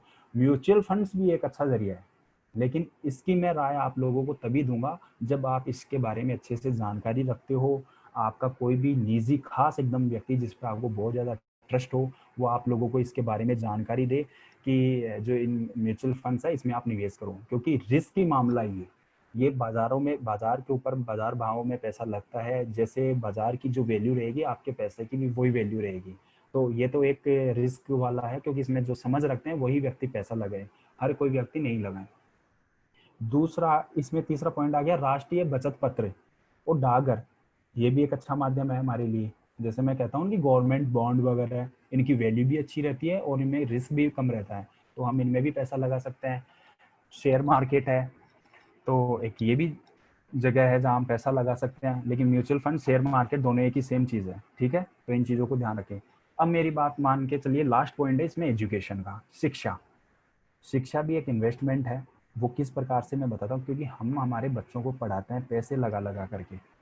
आज बच्चों पर हम जो पैसा खर्च कर रहे हैं, उसी पैसे के बलबूते वो एक दिन भविष्य में ऐसा दिन आता है जब वो अच्छी इनकम का माध्यम बन जाते हैं, यानी कि अच्छा पैसा कमाने का जरिया बन जाते हैं। अगर आज हम हमारे बच्चों को पढ़ाएंगे नहीं, पढ़ाने का मतलब ये है कि आज पैसे हम उन पे लगा ही नहीं रहे हैं शिक्षा के लिए, तो क्या पढ़ाई, मतलब आगे भविष्य में क्या कमाई करेंगे, समझ रहे हैं ना आप। तो वो चीज़ है, क्योंकि एक शिक्षा को भी हमारा जो प्रोग्राम है, एक इन्वेस्टमेंट ये एजुकेशन में, कि जितना हम हमारे बच्चों को शिक्षित करेंगे उतनी अच्छी उनकी समझ बनेगी, उतनी अच्छी उनकी इनकम भी होगी। सर एक रिक्वेस्ट थी आप सभी लोगों से कि पार्टिसिपेंट भी धीरे धीरे कम हो रहे हैं। हमारा जो प्रोग्राम है इसकी जानकारी आपको कैसी लगी, इसके लिए आप चैट के माध्यम से मुझे सर मैसेज करें, मैसेज उस पर चैट पे ही आप अपना फीडबैक दें कि ये आपको जानकारी कैसी लगी, आप इसको कैसे आगे और लोगों तक पहुंचाएंगे, किस प्रकार से, तो वो मेरे काम आएंगे सर। क्योंकि अब मैं आप लोगों के पास में नहीं हूँ, नहीं तो मान लीजिए आप लोगों से वीडियो वगैरह भी शूट कर लेता, पर अगर नहीं है तो चैट का मुझे आपका फीडबैक ज़रूर चलेगा, मैं उसके स्क्रीनशॉट वगैरह ले लूँगा। तरुण सर एक बार आप रिक्वेस्ट कर दीजिएगा, ताकि सर हमारी इस इंफॉर्मेशन के लिए आपके जितने भी पार्टिसिपेंट जुड़े हुए हैं वो चैट के माध्यम से अपना फीडबैक दें। बिल्कुल, क्योंकि कोई भी हम प्रोग्राम करते हैं तो उसमें जो ट्रेनर है या जो भी व्यक्ति आपको बता रहा है, उसे पता चलना चाहिए कि आपने उससे क्या क्या सीखा, या ऐसी कोई चीज आप सीखना चाह रहे थे जो नहीं सीख पाए, तो कम से कम आने वाले अगर अगली ट्रेनिंग्स में राहुल जी कहीं जाएं तो उन्हें ध्यान रहे कि एनवाईके का यूथ ये मुझसे एक्सपेक्टेशंस रखता है, या मुझे इस तरीके की कोई चीज और ऐड करनी चाहिए। तो कई बार होता है ना कि चलो हम हमें ये नहीं मिल पाया, तो एटलीस्ट अगली ट्रेनिंग में जो बच्चे हैं उन्हें वो चीज पूरी मिल सके। तो अगर ऐसा कुछ चीज है तो आप अगर डालेंगे तो कोशिश ये भी रहेगी कि राहुल जी अगर समय पे आपको देख लेंगे तो उस चीज को भी आपकी क्वेरीज सॉल्व कर पाएंगे। आप सभी का धन्यवाद जिन लोगों ने अभी टाइम दिया, और हालांकि अभी थोड़ा सा पार्ट और बाकी है। राहुल जी शायद अगले 10 मिनट में राहुल जी हो जाएगा कंप्लीट। हाँ सर। तो 10 मिनट आप बने रहिए ताकि आप इस चीज को पूरा समझ सकें। और मैं भी अभी आपकी ऐप, जैसे आप बता रहे थे, इसके दौरान मैंने आपकी ऐप को देखा, तो 2 मॉड्यूल जी है। एक मॉड्यूल को जो है ये वाला फाइनेंशियल लिटरेसी का, मैं काफी आगे तक पहुंच गया हूँ। तो आप सभी लोग भी इस ऐप को डाउनलोड करें तो काफी जो चीजें ये बता रहे हैं हर चीज उसमें डिटेल से मिल जाएगी।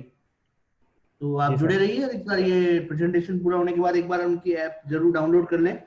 और राहुल जी आप अपना कांटेक्ट डिटेल इनको शेयर कर देना, मेल आईडी वगैरह, ताकि फ्यूचर में ये अगर कोई अपने स्तर पे प्रोग्राम ऑर्गेनाइज करवाना चाहे तो आपसे संपर्क कर सकते हैं, या आप लोग मुझे कांटेक्ट कर सकते हैं। मैं राहुल जी से आपको अटैच कर लूंगा, जोड़ दूंगा। Thank you Rahul ji.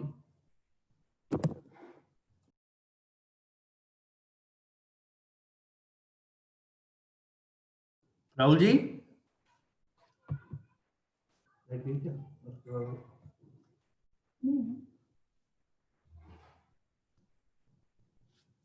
राहुल जी आप सुन पा रहे हैं?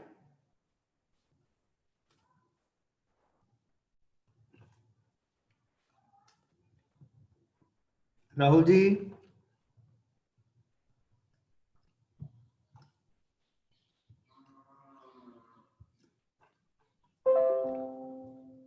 क्या कोई मुझे सुन पा रहा है? राहुल जी है अभी अवेलेबल?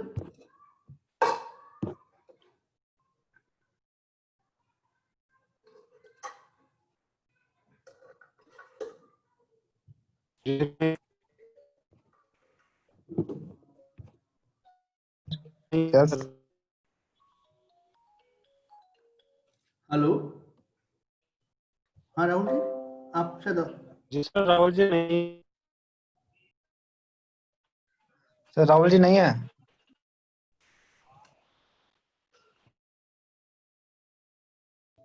सर राहुल जी नहीं है।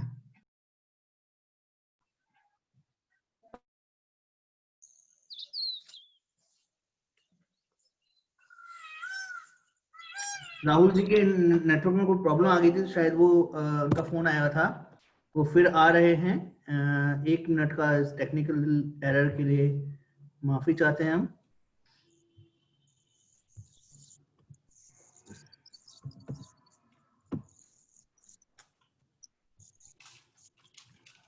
तब तक मैं आप लोगों से यही कहना चाहूंगा, जो ऐप राहुल जी ने बताई है इनकी, जो ऐप है संवाद, उससे आप एक बार रूबरू हो जाए। हेलो, आप अभी इसमें कनेक्ट तो आपको वहीं से होना पड़ेगा, लिंक जो है उससे आप पे हो जाइए, मैं आपको ऐड करूंगा। हाँ है, पार्टिसिपेंट रुके हैं अभी 15 लोग हैं आगे आप। राहुल जी के यहाँ कोई टेक्निकल प्रॉब्लम हो गई थी, वो फिर आ रहे हैं, 2 मिनट आप इंतजार करें, फिर इसको आगे हम कंटिन्यू करते हैं। तब तक आप उनकी जो ऐप इन्होंने बताई उसको आप एक बार डाउनलोड करें। हेलो सर, मैंने और ऐप डाउनलोड कर ली और उसके बाद में वो लॉगिन तो हो गई, लेकिन उस जो अध्याय दे रखा है वो नहीं चल रहे।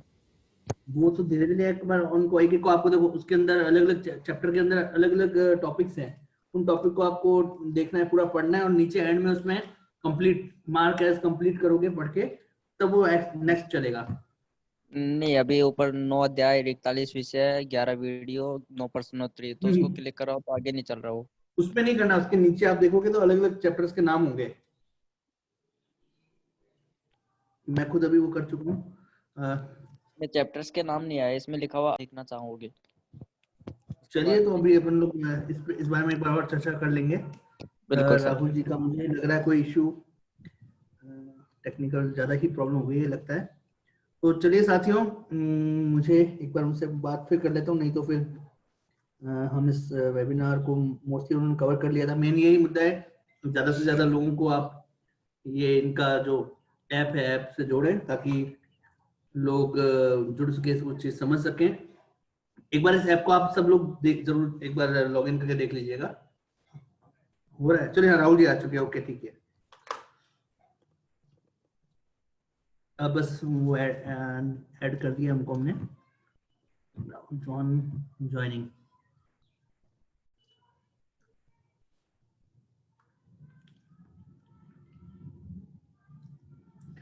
ऑनलाइन ट्रेनिंग्स में आजकल यही प्रॉब्लम, जैसे मौसम बारिश का है तो नेटवर्क की आई जा रही है, तकनीकी कुछ लिमिटेशंस है टेक्निकल चीज़ों की, तो वही लिमिटेशंस हमें फेस करनी पड़ रही हैं। राहुल जी, आपको मैंने को होस्ट बना लिया है, एक बार अब आप रिमेनिंग जो पार्ट है उसको जल्दी से कर लीजिए, ताकि फिर से कोई इश्यू प्रॉब्लम ना आए। राहुल जी,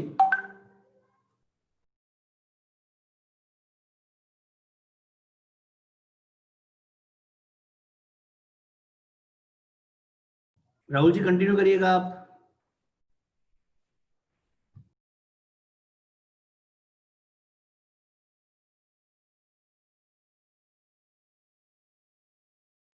राहुल जी, क्या आप सुन पा रहे हैं राहुल जी?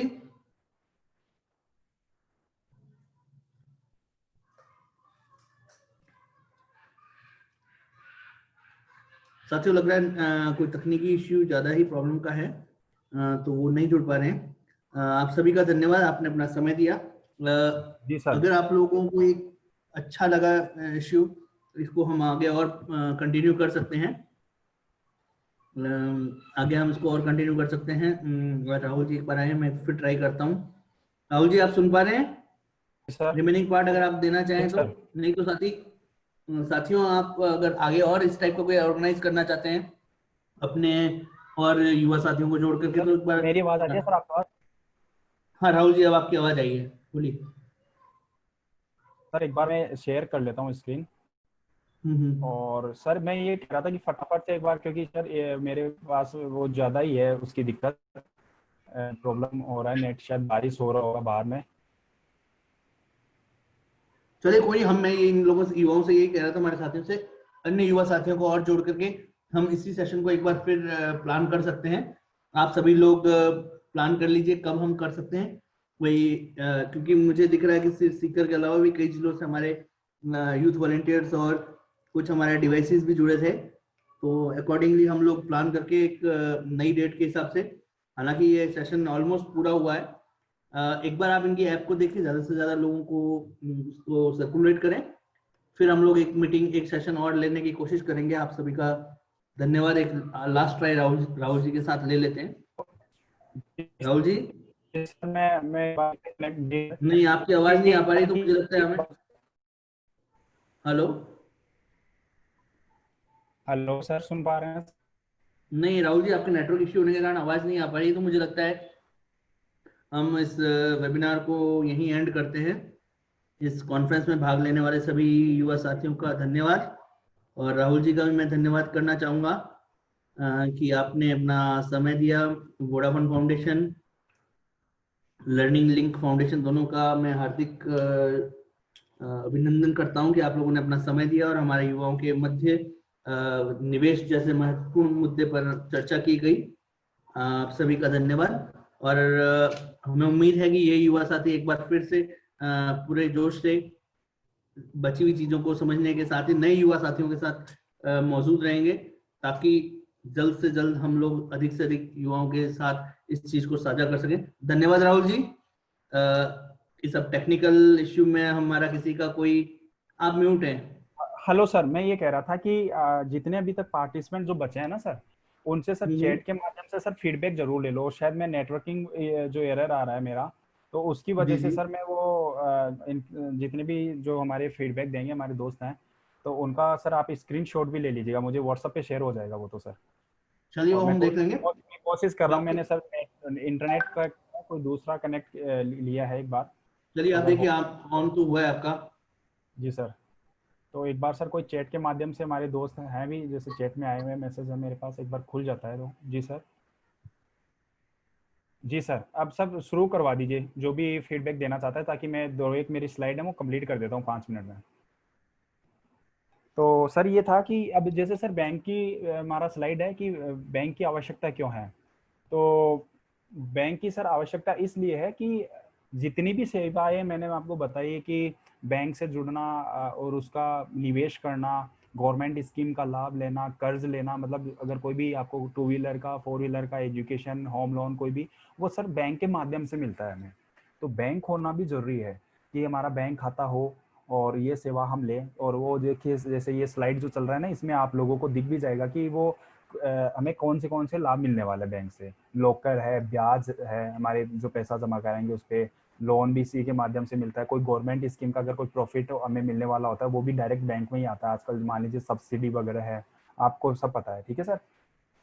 अब सर बैंक के जुड़ने के बाद में सर सबसे बड़ी दिक्कत जो आती है वो ये है, वो अब मैं बताने वाला हूँ आपको, कि जैसे कि हमने इंटरनेट बैंकिंग यूज़ की, मोबाइल बैंकिंग यूज़ की, तो सर ये सबसे बड़ा फ्रॉड है। इस चीज़ का बिल्कुल हम अच्छे से ध्यान रखें। Mobile ID, password, pin number, ATM पर जो सीवीवी नंबर है, हमारे सीरियल नंबर है, ये किसी को ना दें। आपका एटीएम कार्ड आपके पास धरा का धरा रह जाएगा। अगर आपको किसी ने अगर वो इन्फॉर्मेशन आपसे ले ली है, तो वो घर बैठे अपने हैकर के माध्यम से आपकी हैक करके आपका सारा पैसा निकाल लेगा। कल परसों मैं पैसे निकालने एटीएम पे गया था, वहाँ पे एक बुजुर्ग व्यक्ति थे, तो उन्होंने किसी व्यक्ति को कार्ड पकड़वाया अपना कि ये लो मेरा कार्ड, पैसे निकाल दो। तो मैं वहीं पे उसी एटीएम रूम में मौजूद था, तो मैंने उनको कहा कि मैंने भाई साहब, आप अगर, जो बुजुर्ग थे, मैंने उनको मतलब रेस्पेक्ट दे के बात की कि अंकल जी, आपको यहाँ मौजूद व्यक्ति आप किसी को जानते हैं? तो उन्होंने कहा कि मैं नहीं जानता। तो मैंने, आप कैसे विश्वास कर रहे हैं कि आपने अपना कार्ड, आपका जो खाते में पैसा है, इसे मान लीजिए वही एक बार आप किसी को हाथ में पकड़ा रहे हैं, किस आधार पे? इन व्यक्तियों में से ना मुझे आप जानते हैं ना इनको जानते हैं, कैसे आपने अपना कार्ड किसी को दे दिया, वो भी पैसे जांचने के लिए या मान लीजिए 400-500 रुपए निकालने के लिए? तो ये अगर किसी व्यक्ति को कोई चोर हुआ, फ्रॉड हुआ, आप कैसे पहचान पाएंगे उसको? आपका कार्ड आपको भी तुरंत के तुरंत वो व्यक्ति आपको पकड़ा देगा, लेकिन जो आपने डिटेल उसको दे दी उसके लिए वो काफ़ी है, वो घर बैठे आपके सारे पैसे निकाल सकता है। उन अंकल जी ने वो अपना फिर से वो कार्ड लिया और तुरंत घर निकल गए। तो मैंने उनसे ये कहा था कि आप कभी भी अगर ऐसी परेशानी में हो, तो घर से, अपने घर से कोई लेके आओ, पढ़ा लिखा हो, आपका बच्चा होगा, कोई पोता होगा, उसको लेके आओ, वो उससे ये काम करवाओ। तो मेरे दोस्तों, एक चीज़ बता रहा था कि इंटरनेट बैंकिंग, हैकिंग बैंकिंग ऐसी हो गई है कि इनमें भी हमें बड़ी सावधानी रखनी है। आप अपने पासवर्ड, पिन नंबर ये किसी को ना दें। दूसरी एक चीज़ मैं और शेयर कर रहा था आप लोगों को कि आजकल ये व्हाट्सएप पे भी आपके मैं बहुत बहुत जो मैसेज देखता हूँ ग्रुप में भी, और वो इस प्रकार के मैसेज हैं कि 500 MB डेटा मिल जाएगा, 500 रुपये का मोबाइल रिचार्ज हो जाएगा, इस लिंक को ओपन करो, 3 GB डेटा मुफ्त मिलेगा, इस चीज़ को लिंक ओपन करो वो मिलेगा। बहुत बार ईमेल्स में हमारे इनबॉक्स में रहता है कि 15 लाख रुपए की लॉटरी लग गई है, 2 करोड़ की लॉटरी लग गई है। मेरे दोस्तों, ऐसा किसी प्रकार का कोई लिंक नहीं है या ऐसी कोई भी कंपनी नहीं है जो एक लिंक के माध्यम से आप लोगों को डेटा बांटेगी, पैसे बांटेगी या आप लोगों को घर बैठे लॉटरी देगी।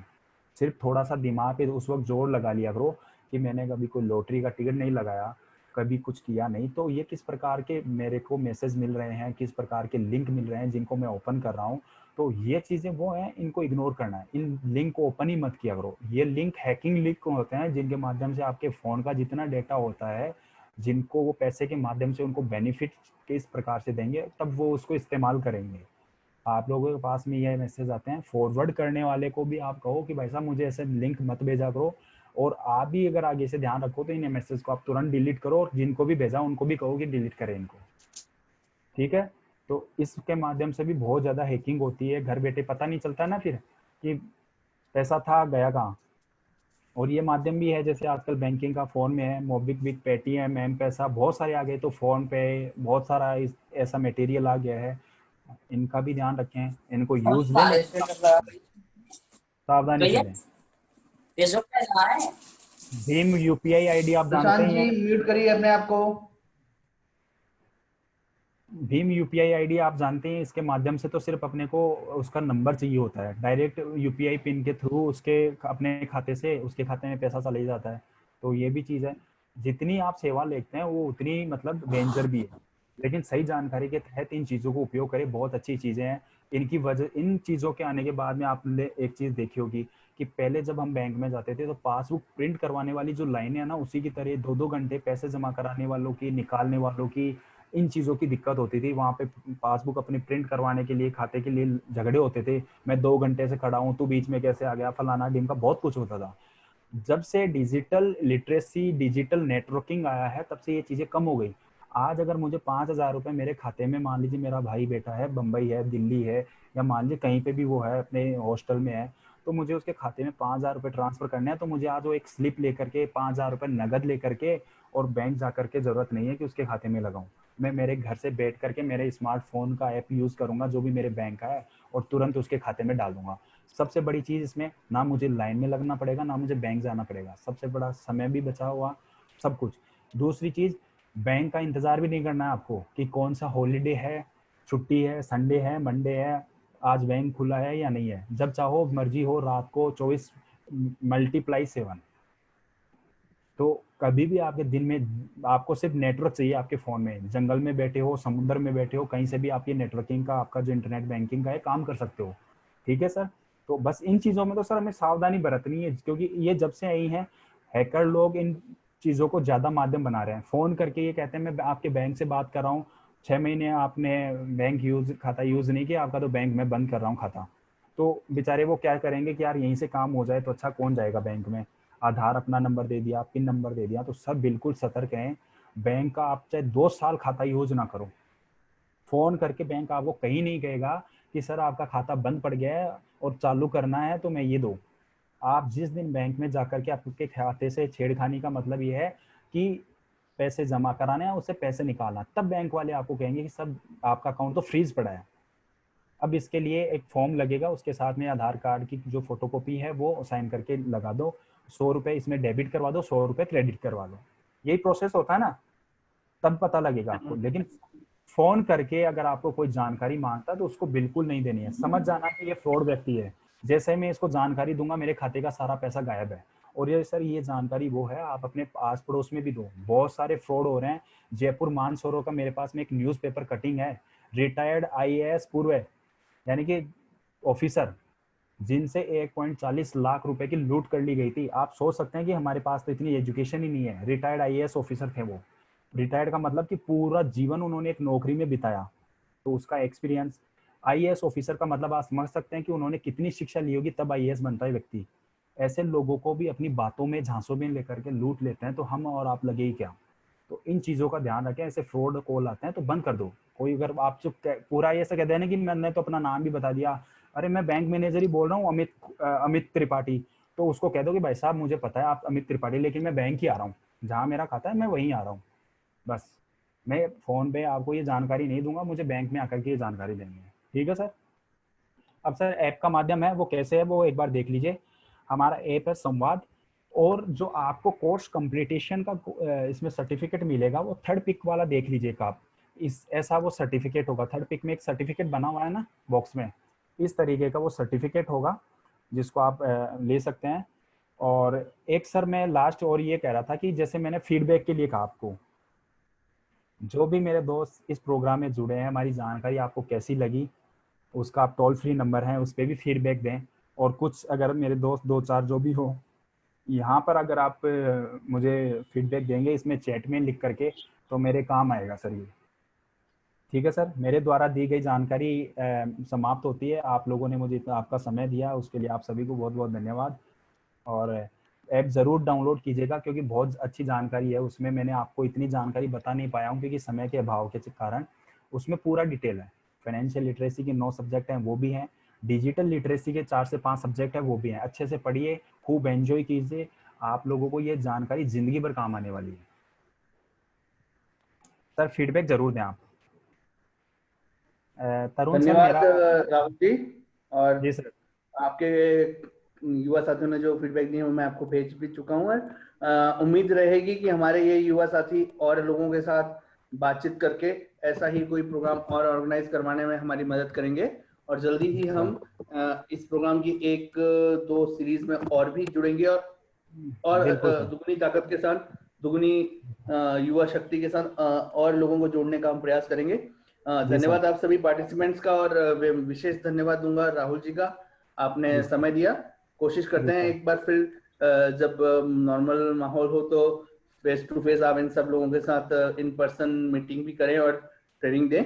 और बिल्कुल सर। हमारी अपनी उम्मीद रहेगी कि जो जो युवा साथी जुड़े हैं वो अपने गांव में अपने युवाओं को, भाई 50-100 लोगों को अपने गांव से 2-3 युवाओं ने मिलकर के अपने 25-25, 50-50 बच्चों को इकट्ठा कर लिया, युवाओं को, तो हम 100-150 तक की संख्या लेकर के इस प्रशिक्षण को लोगों के साथ साझा करेंगे। हार्दिक शुभकामनाएं, हार्दिक धन्यवाद के साथ जी सर। अब हम इस प्रेजेंटेशन को समाप्त करते हैं। धन्यवाद जी साथियों।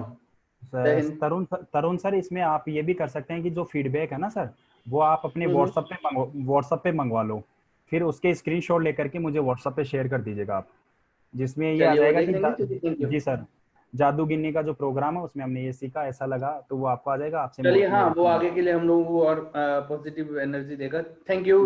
मैं अब थैंक यू इसको sir. Thank you disconnect sir. करता हूँ। Okay sir, thank you sir. एक चीज और मैं कहना चाहूंगा कि आज का ये जो पूरा प्रेजेंटेशन हुआ, इसकी हमने वीडियो रिकॉर्डिंग थोड़ी देर में मैं पब्लिश कर दूंगा। जो जो साथी जुड़े हैं, जहां जिस भी जरिए से जुड़े होंगे, मैंने जहां इसको शेयर किया था, मैं वहां रिकॉर्डिंग का लिंक दे दूंगा, तो आप सब लोग भी उससे जुड़ सकते हैं। Thank you. Thank you sir.